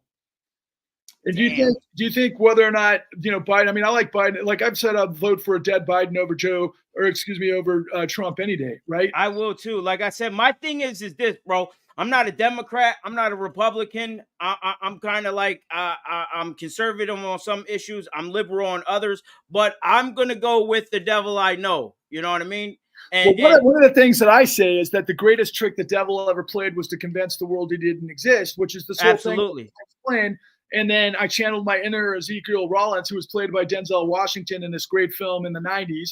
We both come from that era. It was called Devil in a Blue Dress. Bingo, baby. I like it, man. Yeah. Listen, bro, you don't want to touch this. His name was Ezekiel Rollins, and he said, I got tired of them pissing on my head, telling me it was rain. They must have thought I was some kind of new fool. Yeah. That's who Patrick Lovell is, dude. So I went the distance. I was able to find millions of dollars to put together the story that the billion-dollar apparatus of our government didn't do. So I'm the only guy that's got the full story, soup to nuts. So I'm talking to you, which is awesome, and I appreciate you finding me. But what do you think would happen if tens of millions of people just heard what I just said? They would start to revolt. People wouldn't be, and they're going to take that shit. And that's what needs to happen. They will start to understand what the scam is. So what's your perception of what you've seen me say on X, out of curiosity? What I've seen you say on X? I haven't seen any of your videos on X. I'm just been getting on the the con, and I saw your stuff on YouTube. Right. Okay, so X, basically, I see you got a lot of articles and you got tons of stuff on X in certain sections. So what I'm attempting to do, okay, is that, and I asked you, and you had the most prescient answer of all. You got to regulate. Yes. You got to understand what regulation is, not some buffoon, criminal jackass like Donald Trump who says, no, regulation gets in our way. The only reason he says that is so he can rape and pillage everybody. Absolutely.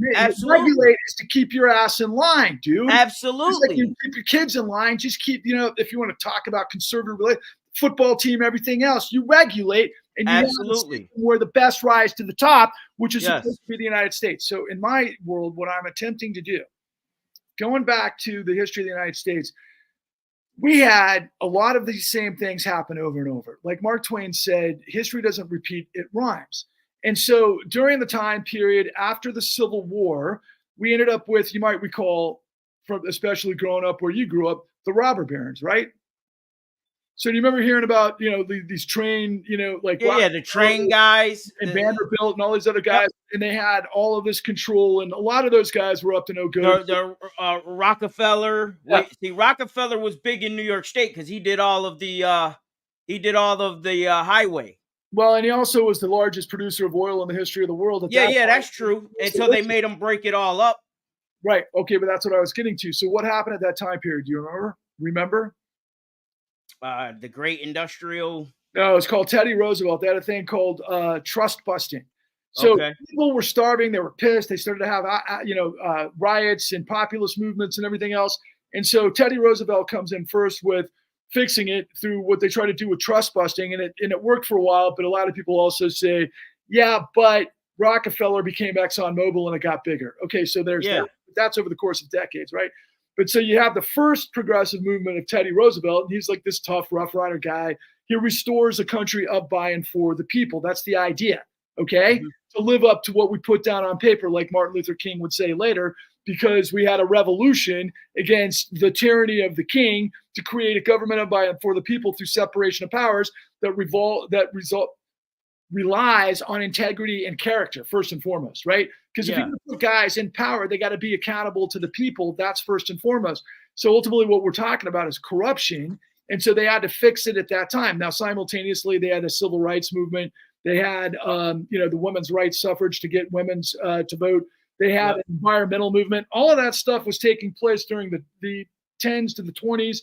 And then what happened in the 20s? We had the Roaring 20s. And then what happened? We had the Great Depression. Yeah. What happened after the Great Depression?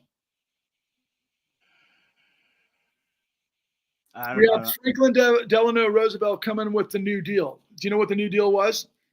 that was Social Security, right? And a lot of things. It put people back to work. It had infrastructure projects. It basically saved capitalism from itself because we created Keynesian economics to create and recreate, like at that time, the Golden Gate Bridge, the Hoover Dam, all these huge works projects that put people to work. They got them out of the bread lines. People could start working again. And what happens right after that? I don't know what World the War civil, II. huh? World World War War II. II. Okay. So we go through World War II, we win World War II, and then what happens after World War II? We become the largest superpower in the world, nuclear power, all that kind of stuff, technology and everything else. But more importantly, we have a middle class. Now, the middle class isn't open to everybody. Unfortunately, that's going to come through the civil rights movement.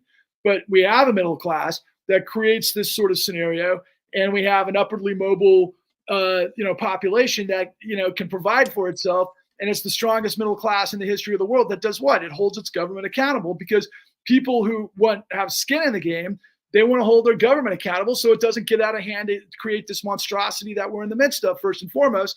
So you go through, and then we wind up with Martin Luther King and the civil rights movement and everything else. So did Martin Luther King run for the presidency? No. No. What he did was he created a movement to live true to what we put down on paper. What did we put down on paper? The Constitution, the Bill of Rights. All men are created equal, right? Mm-hmm. As opposed to the KKK, basically hanging black guys, and all that kind of craziness, right? That would create the Great Migration that Addie Polk was a part of, right? So the whole idea is the United States is in order to form a more perfect union. But are we in a good spot right now, would you say?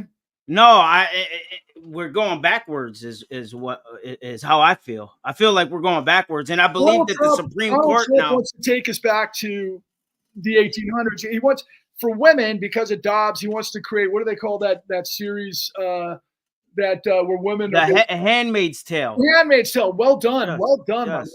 man. Where they're controlled and everything else. That's part of this. White. What was what they call it? Make America Great Again, right? That's MAGA. Yes.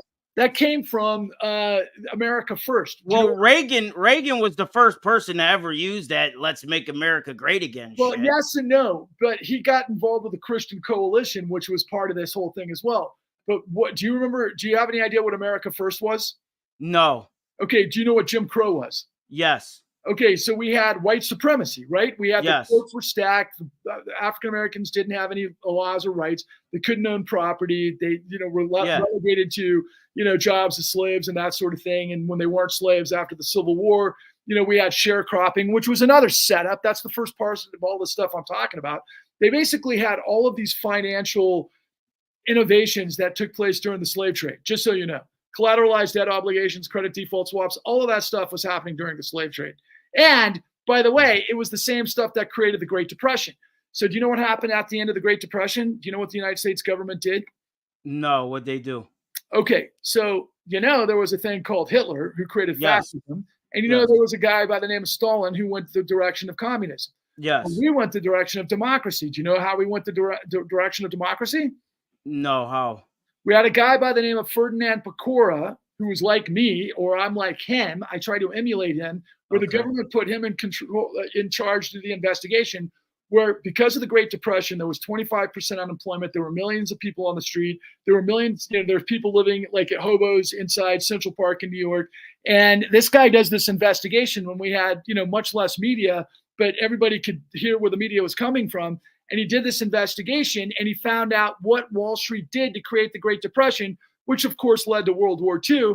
And what did the American people decide to do? I don't know what. Fix it.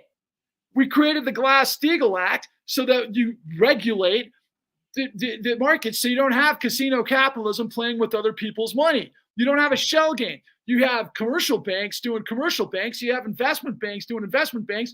And if they lose taking big risks, guess what happens? That's their fault. They go bankrupt. Yeah. That's what bankruptcy is. That's what capitalism needs, because in capitalism, when you're an investor, you can have 100 different things that you're betting on, and maybe two come in huge, you're good, right? Yeah. That's the way it works, right? That's the whole system. Again, so you can explore, you can innovate, you can be elastic. That works side by side with democracy. if you have people that are accountable and informed, and they can hold their government accountable, that's going to hold the financial system accountable, does all this corruption happen? No. No, you put them in jail, right? Absolutely. Because that's what the country's supposed to be. No man above the law. So I'm creating what's called the Clean New Deal. It's a movement. It's a much needed exodus from corruption to create the resurrection of the American dream, which I say we're going to redeem the dream, which is another, kind of a next phase of what both Abraham Lincoln said at the National Mall, which it says engraved on the big statue as he looks over the reflecting pond in our National Mall, where it says, "A government of, by, and for the people shall not perish from the earth." And it's on the other side from Martin Luther King's statue, where it says, "The moral arc of the universe is long, but it bends towards justice."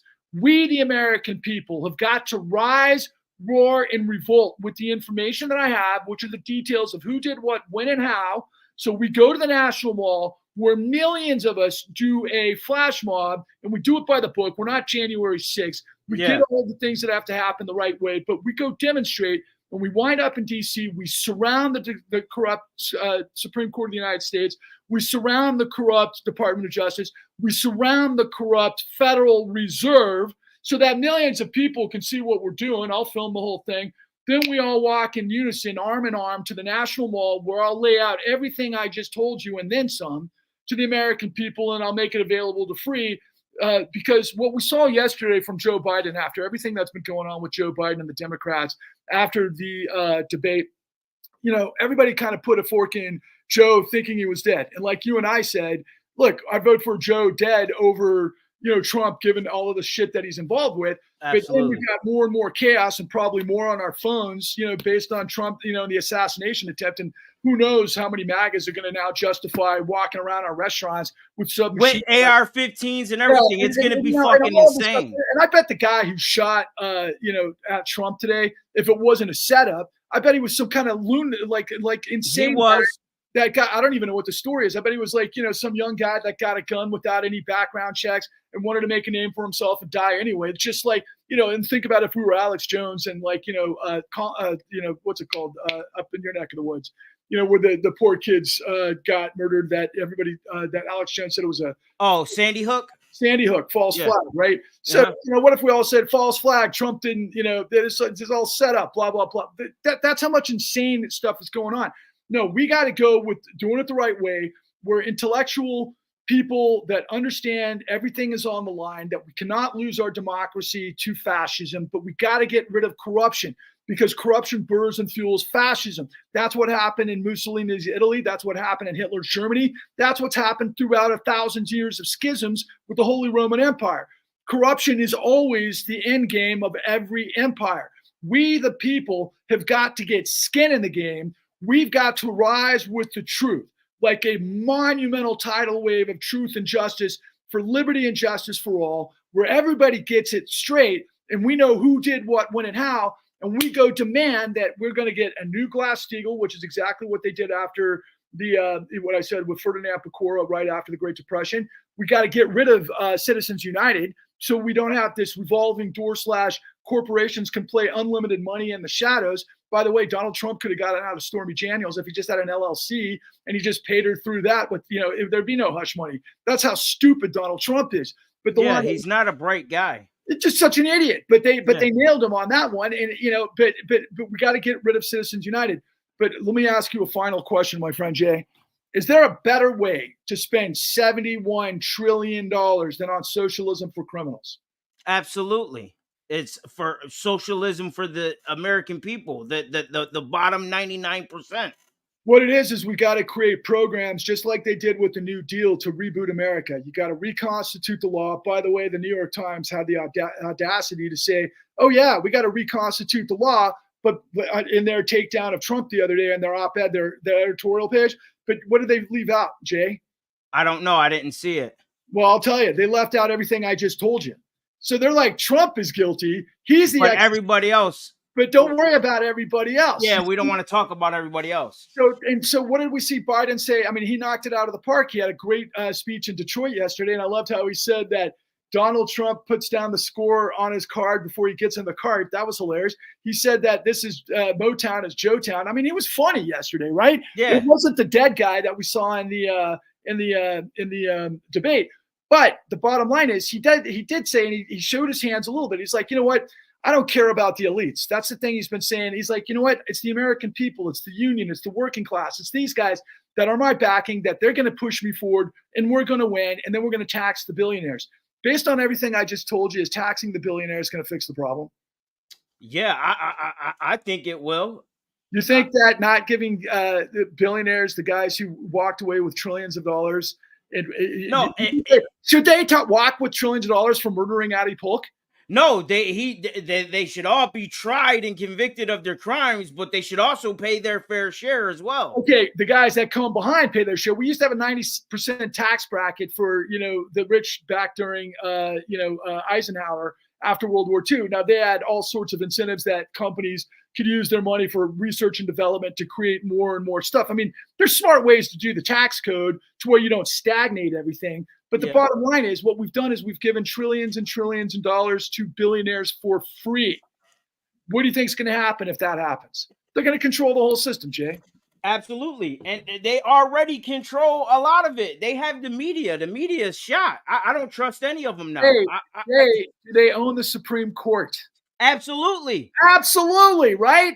Yeah. Yes, they own the media. Who's telling you this information? You. Okay, let me ask you a question. I think I'm going to have to start listening to what you got to say. How many billions are in a trillion? There's 1,000 billion in a trillion. How much is Elon Musk worth? Couple hundred. As of his last payday, because he got the CEO pay. Ain't he the richest man in the world? He's the richest man in the world. He's worth $203 billion. I've got the $71 trillion truth. What's my value compared to Elon Musk, brother? Shit, nothing. You got the truth, but he's got the money. Does the truth matter? The truth does matter, but how's the truth going to win? How's the truth going to win? So, there's a lot of, this is kind of funny. Think about this. Remember I said the greatest trick the devil ever played was to convince the world he didn't exist? Remember the best lines out of Sympathy for the Devil, one of my favorite songs by the Rolling Stones, man. As every cop, let's see, what is it? He said, but what's befuddling you is the nature of my game, right? That's the idea of the. So all of these, full-on right-wing, Christian guys, right? They're gonna be like, God chose, Trump because he got nicked. What if that was the devil, dude? Yeah. just to lay the idea out there. What if that was the devil that protected Trump? Anyway, I'm being facetious, people. I'm not being serious. No, hey, listen, man. I'm telling you like this, bro. I'm gonna be real. I still think it was all staged. I think it's the same shit with Reagan. Okay, all right, maybe it is, and it would make a lot of sense because it's the same shit with Reagan. Somebody died today, and people with blood. I don't know. Hey, listen. Do we know someone died today? Do we really know? Okay, I'll turn the table on this one. You want to go conspiracy? Okay. Look, I'm not really a conspiracy guy, but I mean, this whole thing started for me. The whole thing started with 9/11. Okay. Yeah. Now I know the whole truther thing, and I don't. But even though I've seen some architects make some really powerful arguments, and it's interesting and everything else, what we know from the facts, Jay, would it surprise you that the FBI and the CIA knew where the terrorist cells were and who was paying them? Yeah, it wouldn't. No, it wouldn't surprise me. I think that the CIA and the FBI couldn't take out a couple of terrorist cells? Yeah. Listen. Okay, so why didn't they? So did Saudi Arabia get any less strong? Did we attack Saudi Arabia after 9/11? No, they benefited from 9/11. Who is Donald Trump swinging with right now? The Saudis. Right. Who was his former Treasury Secretary, Steve Mnuchin, got $2 billion in his son-in-law, or $4 billion in his son-in-law? Fucking Jared Kushner got that $2 billion for what they did to Jamal Khashoggi. That's right. And by the way, what did he get bailed out with? That came from, I think, guys in UAE, but I think the Saudis were involved too. But you know what the address was, just for shits and giggles? It's kind of fun. Do you know what No, the what? address was? They bailed them out. 666. Is that the 666 yeah, yeah, Park yeah. Avenue, Yeah, dude. yeah. 666. You can't make 666. this shit up, right? Yeah, yeah, 666 something lane, Park Park Lane or Avenue. something, yeah, something Park Avenue, some shit like Dude, that. you've come through some big stuff tonight. So look, Yo, they're evil people, bro. look, Like the bottom line is I'm all about liberty and justice for all. I've got the $71 trillion truth. I've been on this goddamn odyssey that's lasted. I'm coming to the 13-year conclusion. I'm trying to motivate millions of people to wrap their heads around the con. You can see it at www.thecon.tv. That's the blueprint for how this whole system works.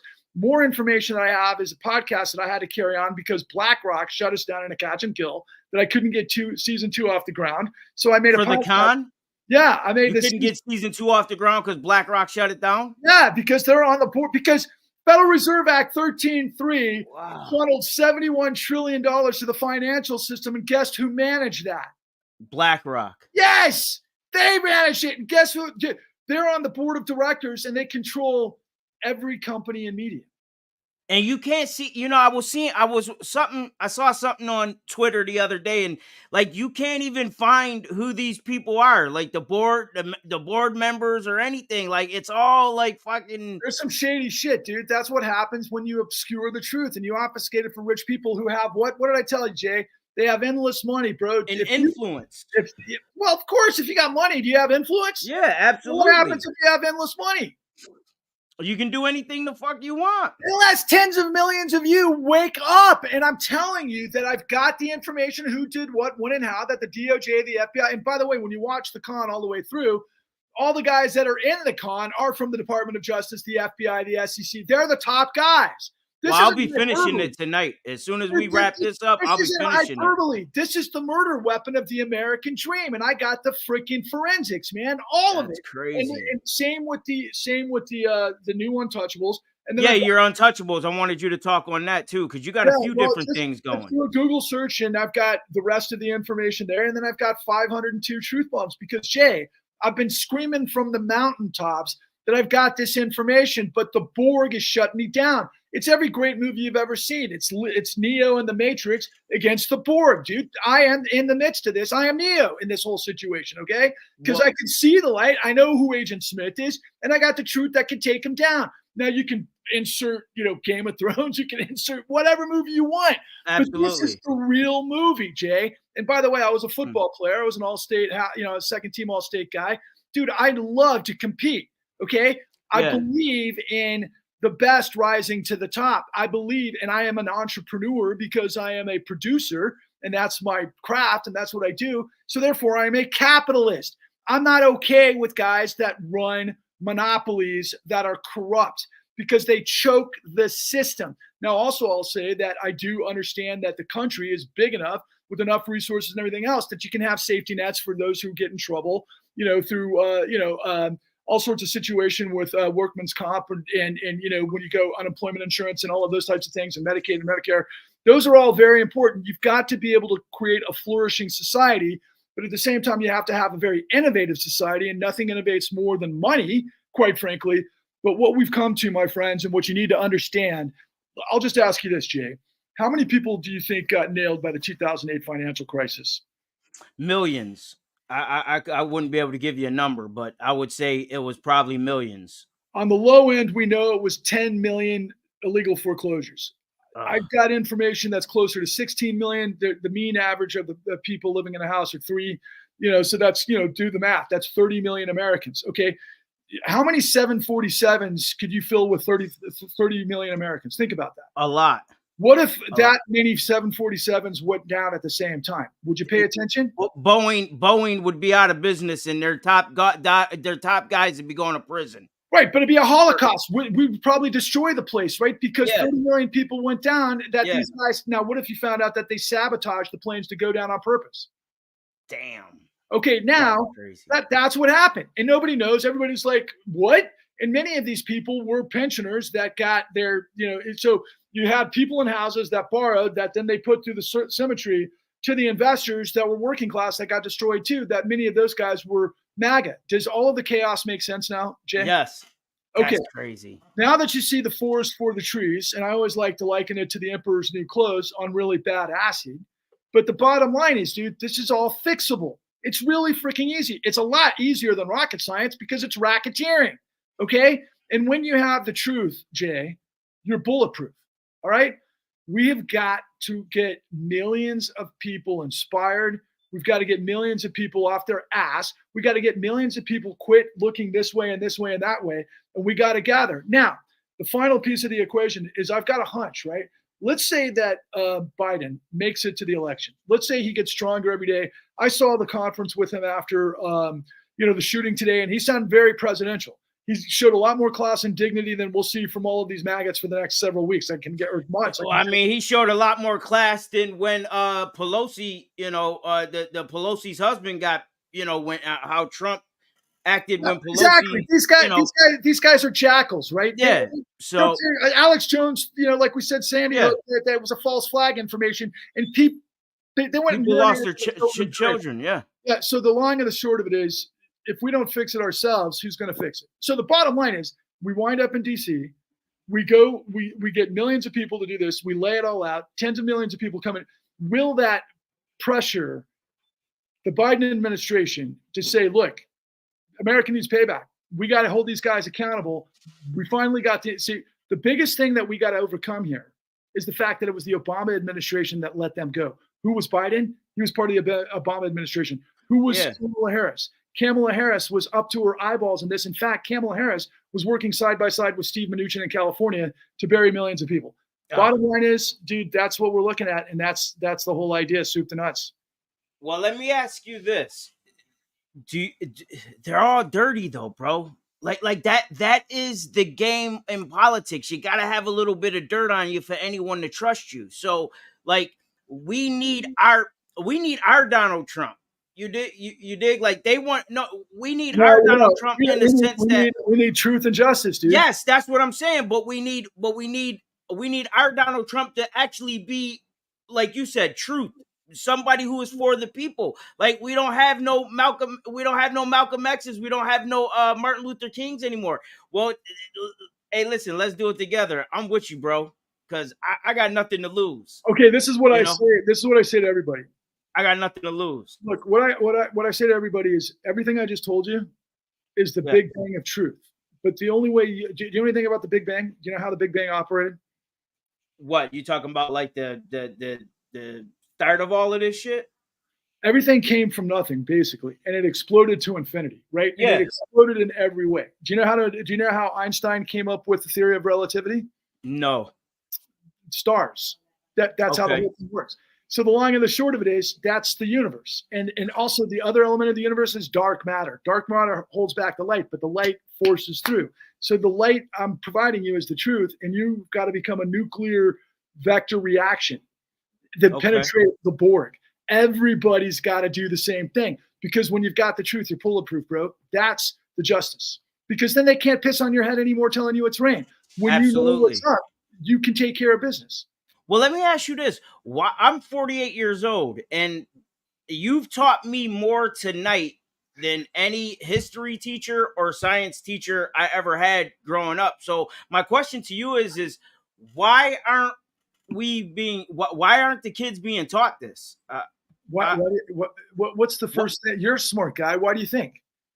Maybe because, like you said, they want to just teach him to fucking work a job or something. I don't know. Keep him stupid. George Carlin back in the day when he said, "Yeah, George Carlin, love George Carlin, turn rich, but not enough to ask questions." Yeah, absolutely. And it's like the whole thing with Rockefeller and the whole school shit. Like, they created school. They didn't teach us anything. They just taught us how to get up every morning and go do something for 8 hours to prepare us to go out and work. Okay, so out of $71 trillion, you think we could find budget for, improving our education? Look, I'll put it to you this way. And I know that, Tesla had its grid and its battery plant and all of that up in Buffalo. But, dude, to reconfigure the entire energy paradigm of the United States, to get us off of fossil fuel and the likes of everything that Donald Trump's like, there's no global warming. We got to play ball with Saudi and Russia because Russia makes all its money from fossil fuel. Oh, yeah, there we go. And they got to, come on, dude. It's so obvious. It's ridiculous. To reconfigure the entire energy grid of the United States, it's like $7 trillion.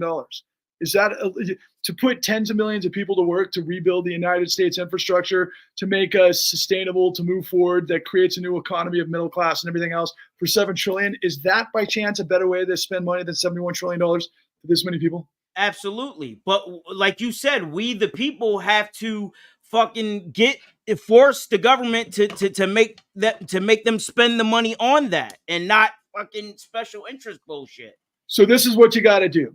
This is what you got to do, all the people. It's been a sabotage. I'm from the 90s too, basically. I love the Beastie Boys. Listen, all y'all, it's a sabotage. Listen, we got to come together. You got to go check out the con at www.thecon.tv.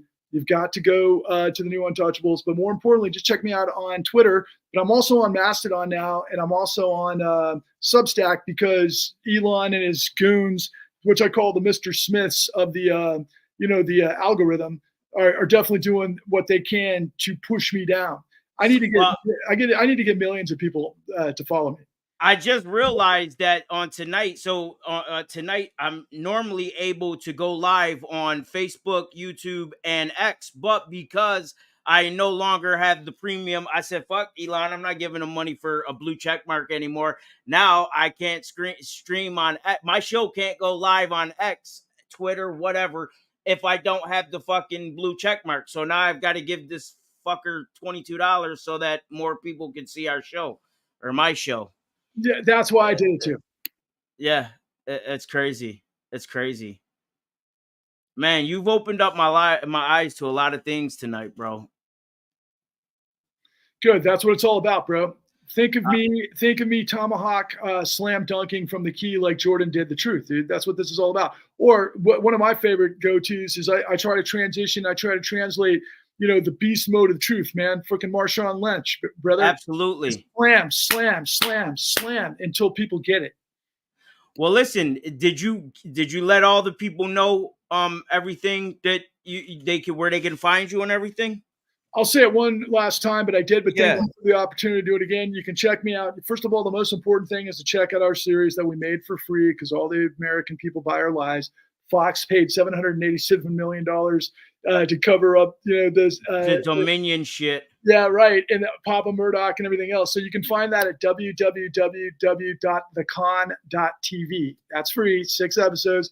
You can check out the new Untouchables. Just do a Google search. You can check Patrick Lovell, Truth Bombs the Con on YouTube. You can also check me out on Twitter at Patrick Lovell 1. And then also in Mastodon, Patrick Lovell 13. And Substack, I think it's just Patrick Lovell.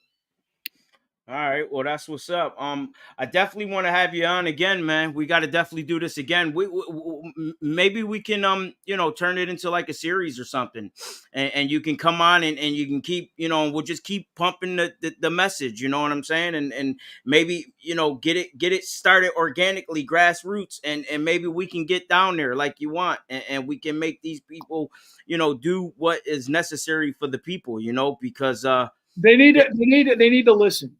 Project 25 is scary, bro. I've looked at it. Okay, thank you for that, because I write an article. Anybody who goes to check out me on Twitter, I have a section for articles. You should read everything. But what the Clean New Deal is, and what I just told you, is the answer to Project 2025. Now, just so you know, the Project 2025 didn't happen overnight. I mean, this stuff's like decades in the making. Yeah, they've been in the works for this forever. Yeah, this has been their plan. This has been their plan. They want a Christian national, national state. By the way, I created a hashtag today. What did I call it? I said hashtag shite. That's how the British say shit. Yeah. Shite as opposed to white. Yeah. Shite, supremacist, Christo-nationalist, internationalist. Yeah, it's insane. And that's why he was MIA for fucking 11 days, because he's trying to distance himself from it. And now it seems like he's embracing it, because I've been seeing videos of him. After today's assassination attempt, I'm assuming all bets are off. The wheels are about to fall off. And it's going to take, and I did a really interesting tweet tonight that got tons and tons of information right before we went on. Shared. I was watching the con. I was watching the con and we had a birthday party here for my granddaughter today. So I was upstairs watching the con, get prepared for tonight's show. Right on. And someone come up and said, "Hey, yo, they tried to attempt assassination of Trump." I said, man, get the fuck, you get out of here, go. And she's like, no, it's for real, it's for real. I said, okay, whatever. I grabbed my phone and then I saw it and I said, come on, man, it don't even look right, Well, when I man. But saw whatever. it, yeah, at first I thought it was like a total, I was like, dude, this is for sure a fake. That is Yeah, set up. that's what I saw. But shout out to my man, Bad Brad Berkwit. He says that it wasn't staged, so I give him I give him the benefit of the doubt. But to me, it looked like it looked like Well, when I saw it, just the got to whole see it, Reagan we shit. did react, and then it sounded like it was like like some sort of pop gun, basically. Yeah, it just whatever. But I wouldn't put it past him. But then again, now I'm like, but here's the final point that I want to say, dude. He responded so stupidly, and all the With people. the whole, yeah, but all of the people around him just sat there like freaking flies on shit. I mean, it's like, dude, imagine Hamas in some sort of terrorist attack. They would all been like, oh, what's going on? They would all be sitting ducks, dude. That's what made me think it was real, because Maggot's not smart. So I was like, yeah, that probably really did happen. Anyway, I'm sorry, I'm being sarcastic because no, I mean, listen, neither one of us are for violence, man. I don't want to see anybody assassinated. As bad as these guys are, man, like I said, I don't trust any of them. What prevents violence from getting out of hand? Control. The law. Yeah, that's true. Accountability. So but they have none. I know. They've never had it. Donald Trump doesn't have any because Donald Trump learned from the masters of Wall Street, of which he always wanted to be a part of. Okay. He's like, he and Putin and all of the other goons and we haven't even talked about January 6th and like Eric Prince. And well, I have to have you back on and we could do an episode about that too. Yeah. Well, you know what? Cohen. Cohen is who created Donald Trump, bro. Who did? Oh, Cohen. Cohen. Roy Cohen. Yes. Yeah, Roy well, Cohen. Tell everybody that's who because he comes from that era, like we talked about at the outset, where the mob were setting up everybody. Absolutely. With prohibition and, hookers and, senators. This has been a long time deal that Epstein and Mossad were playing. Yeah, we just have social media and people find out about it faster now. But now, it would have been the same way if they had it, and that is the good thing about social media. But now that you start letting guys like Elon Musk and all these other guys get into it, now you can't control it now because now propaganda. They use it for propaganda. Absolutely, now it's being used as a tool to hurt us instead of it being a tool to educate us. And I call all the people who aren't listening to me and all of this information and to wrap their head around it, I call them tools in the fool circus because everybody's getting played, bro. Come on, man. It's like I was never a sucker my entire life, and that's what gave me the ability to start asking the questions. And I know systems, and I know, so you got to think of the con as the black box. If an airplane goes down, what are the first thing investigators go after? They go get the black box. They can know what the fuck happened. And that's what I just gave you the whole time. But it never ended, dude, because and I got to tell you the last piece of the puzzle. Okay? That's fine. Go for it. All right. So Bobby Kennedy, right? He comes out with his campaign speech. Can I turn on the light real quick? Yeah, go for it. All right, hold on a second. I can't stand Robert Kennedy, man. His voice just irritates me. It's tough. Yeah, but I can't listen to him. So Bobby Kennedy comes out swinging though, and he starts talking about how the CIA assassinated his uncle, right? And his father. And I'm like, wow, that was intriguing because I've been very involved with trying to wrap my head around the CIA for years, right? And not to mention that. And by the way, if anybody's ever interested, they should see Oliver Stone's JFK because JFK. Great film, and what Oliver Stone basically created with Kevin Costner trying to piece all the elements together. And you might remember Donald Sutherland, who I was just about you ruining my shine. I was about to tell you that was my favorite scene of the movie where they're sitting on the bench and he says, "You got to ask yourself, Mr. X." Yes. Yeah, and that's one of the greatest scenes in the history of the world. But what those guys were laying out was all of the conspiracy of intelligence and how certain things can work. And if there is some mess ups, there's guys on the inside that could figure it out, but then they could figure out who was lying about it and yada, yada, yada, right? Mm-hmm. So RFK comes out swinging, or Bobby Jr., and I'm thinking, okay, he might be onto something. And I check out his website and I listen to what he has to say. And he says a lot of the right things. Like he wants to end corporate capture. He wants to do good by the environment. He's done some great work in the Chesapeake. He's like an environmental defense attorney. But at the same time, he's got some weird stuff, and we know the history with heroin and blah, blah, blah. Yeah. And his VP, Nicole, my God, this chick's 37 years old. Her claim to fame is she slept with a few billionaires. She was married to, the guy who runs, Sergey Brin, who owns Google, and then she cheated on him with Elon Musk, right? So what is her? She's got $1 billion because she slept with a couple of billionaires, and she likes to do the ketamine boogie, as I call it, right?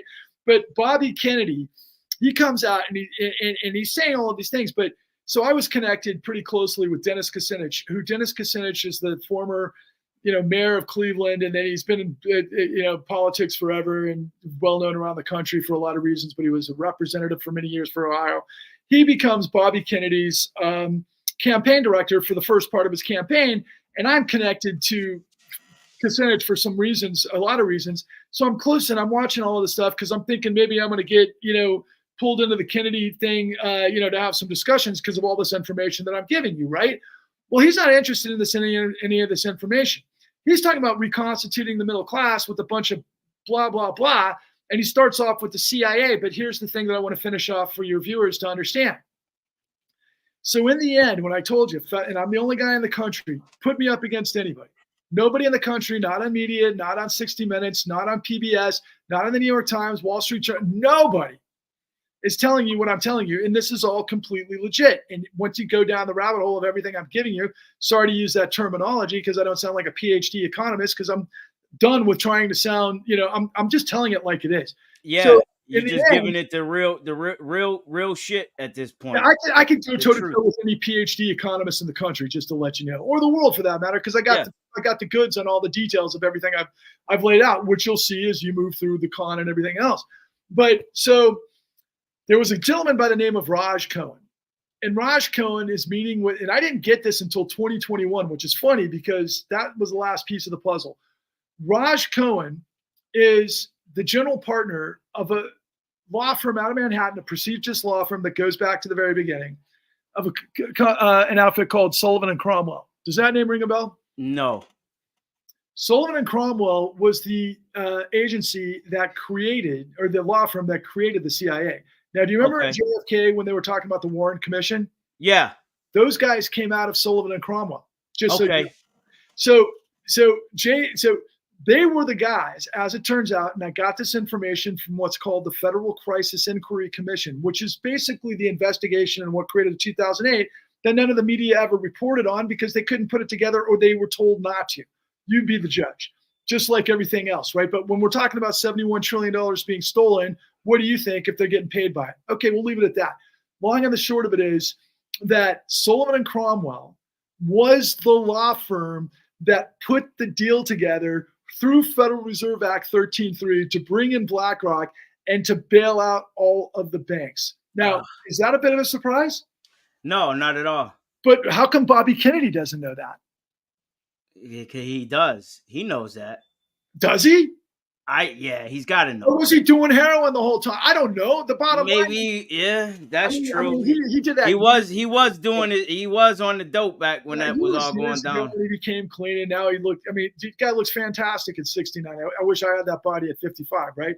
I guess, but you know what though? When you're on heroin, man, at any point, that shit can click. And right, I think that was years ago, but I'm being a bit facetious. But here's the most important thing: this guy who's running for president doesn't even know who's in charge, and he's talking about conspiracies. Get it? He doesn't even know what's going on. And if he does, and he claims that he does, and he's lying or not saying it, then he's a liar. So. Okay, then what is he, right? So he's no good one way or the other if that's the case. But the long and the short of it is that not only did he not understand this, but this is the last piece of the puzzle as far as Sullivan and Cromwell goes. They were the general counsel on none other than FTX, which was Sam Bankman-Fried. Okay, think about that. Because, that's the crypto dude. Yes, that burned all his investors. If you know the story of where JFK or RFK, Bobby Jr. Dude, he's all over crypto. He's an environmentalist, but crypto is the most polluting source of which is bullshit for a lot of reasons, which is, Warren Buffett said it's poison squared. Yeah. And Charlie Munger, who just passed away. but but here's the funniest thing is that Sullivan and Cromwell, there's a lot of people that think Satoshi Nakamoto, the guy who created crypto, right at the 2008 great financial crisis, was, CIA. Think about all of that, right? Remember I said the Epstein and the Mossad. it just goes on. It's the power players. And what I'm trying to tell everybody, without investigations, without the people understanding what's going on, the rich are going to create planes for us to crash on, and they're sabotaging it. I mean, that's and what are we gonna do with an attorney general like fucking Merrick Garland, bro? Okay, refuses to do anything. You just identified the most important thing for what the Clean New Deal is, and if Biden, absorbs what the Clean New Deal is to counter Project 25, the single most important aspect of the Clean New Deal is the AG of this country's got to be my mentor, a guy by the name of William K. Black. He was the guy who taught me all this stuff. He's the guy that put away 1,700 high-level execs back during the savings and loan crisis. But what happened was the Clinton administration sidelined him because the Clinton administration got rid of all the regulation, and they didn't want Wall Street. That's why the economy started going through the roof. And by the way, another thing for those of you out there who pay attention to this sort of thing, this was all test marketed, quite frankly, test run in Asia. Back in 98, you remember the Asian currency crisis? They did the exact same thing all throughout Asia. They collapsed Asia in the late 90s. In fact, Alan Greenspan, the Federal Reserve Chairman, Robert Rubin, who was the Treasury Secretary, who plays a huge role in this stuff. I've got so much information. And then Robert Rubin, Larry Summers, the economist out of Harvard, they were put on Time magazine back at the time before the age of the internet, where they were given the title, the saviors of the world. They were the guys that were the greatest, the devil, the greatest trick I ever played was to convince the world he didn't exist. And we've allowed China to own so much of our agriculture land here in this country. It scares me. Okay, that another country. China got smart. This is what China did after the Asian crisis. Listen, I'm gonna put my speaker on through my laptop, and I got a bathroom right here next to my office. I have to piss. Okay, let's just cut it off because you go because we've talked too long, dude. Just okay. All right, but listen. I definitely want to have you back on the show, man. This was a fun time. It was great. I learned a lot. You've opened up my eyes to a lot of stuff. I'm gonna digest a lot of the things that we talked about tonight. I'm gonna go back. I'm gonna watch this episode and really listen to a lot of the stuff that you told me. I'm gonna finish up the con, and I'll be definitely reaching out to you so that we can do more of this. Maybe have you come back on and we could do like a series within a series. Here's the irony. I told you about the Big Bang of Truth with the universal truth and you being a vector. So for all of those people out there that are religious, and I'm not, but I think it's kind of funny because I'm a screenwriter and I think about this stuff. All these clowns, right, are talking about Armageddon and the apocalypse, the zombie apocalypse, and all of this fucking crazy. By the way, I call the MAGAs the MAGA zombie apocalypse, right? But what is it? What is the other term of it for the evangelicals? They call it the. I know it's right on the tip of my tongue, and you could say it too. It's the apocalypse, but it's the other version, the other name of it. Anyway, it'll come to me while I'm talking. Long and short, think about this though. The idea of it all, okay, is that the age of the wicked will be exposed, taken down, and you create this everlasting peace based on the light prevailing, right? So if that's where your mindset is, what I'm telling you is that this is a real world scenario where we're exposing the wicked that are lying to you and pissing on your head, telling you it's rain. But they don't care. They love the wicked, bro. They love this guy, man. This guy can do no wrong. Or is that the point of the whole religious parable, right? That the blind, the rapture. Yes. Yeah. Patrick or Truth Bomb. Whoever is controlling your Truth Bomb YouTube. No. Truth Bomb is what I do to blow up all of the lies. Well, they're the ones who are typing in all this. The awakening, the rapture. When you get stuck on something and you can't think of it, they're typing it in it. Right. I'm being funny in a way, but at the same time, dude, just think about it, bro. Come on, man. This is Nah, man. Listen, I said you've opened my eyes to a lot tonight. I'm definitely gonna be reaching out. We're gonna definitely do more of these, man, because I see you. there's a lot of shit that you can talk about, and we can just keep doing it. I had a great time. It was fantastic, man. I thank you for having, I thank you for coming on. Like I said, you took a chance on me. I don't have a really big platform at this point. I'm trying to work it. I'm trying to grow it. We finally just reached a milestone of 350 subscribers on the YouTube channel.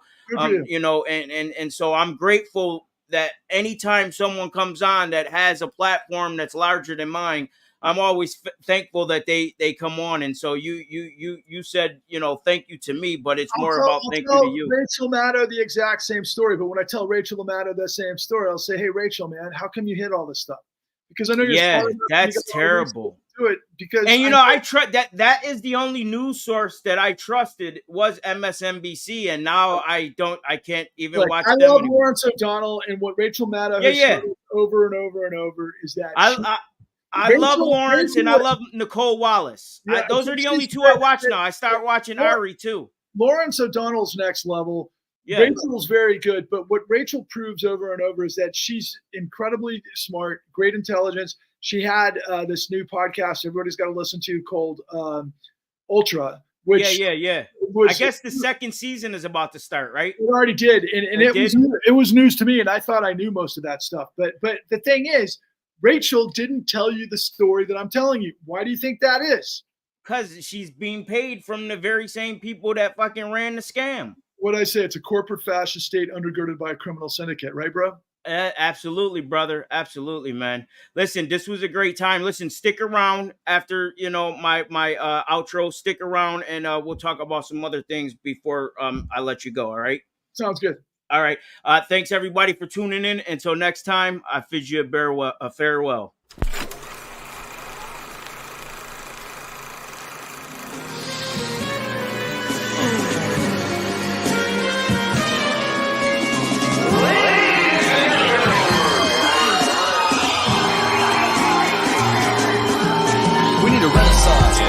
A remix, repeat this, a reintroduction, conceive this, a whole new genre to breathe with, reproduce, so smooth on the mic and the light, my own moves, give it life, right from my own view, words mature and then grow groove, I'm the soul improve, work on me, wake up in the morning just to work on the beat, so intuitive, that's how I gotta be, when I'm in tune with the room and the God in me.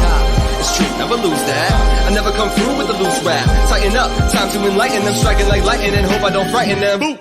Recited for you to get you excited and hype. Move with the rhythm tonight, beautiful type. Women in my inhibitions, I'll move to the side. Music's my only religion, surrounding myself with only musicians. Only the best, solely uplifting. With this combination, my music is infinite. Ideal situations, stimulate them. Wanna inspire and motivate them. My goal is take them to a higher level, let the pain escape them. It's euphoric, are you for it? I promise I know you have a use for it, so let's use it. Get into it, no matter what we call it, it's soul music. Thanks for tuning in to the Uncle Jay podcast. Don't forget to subscribe and catch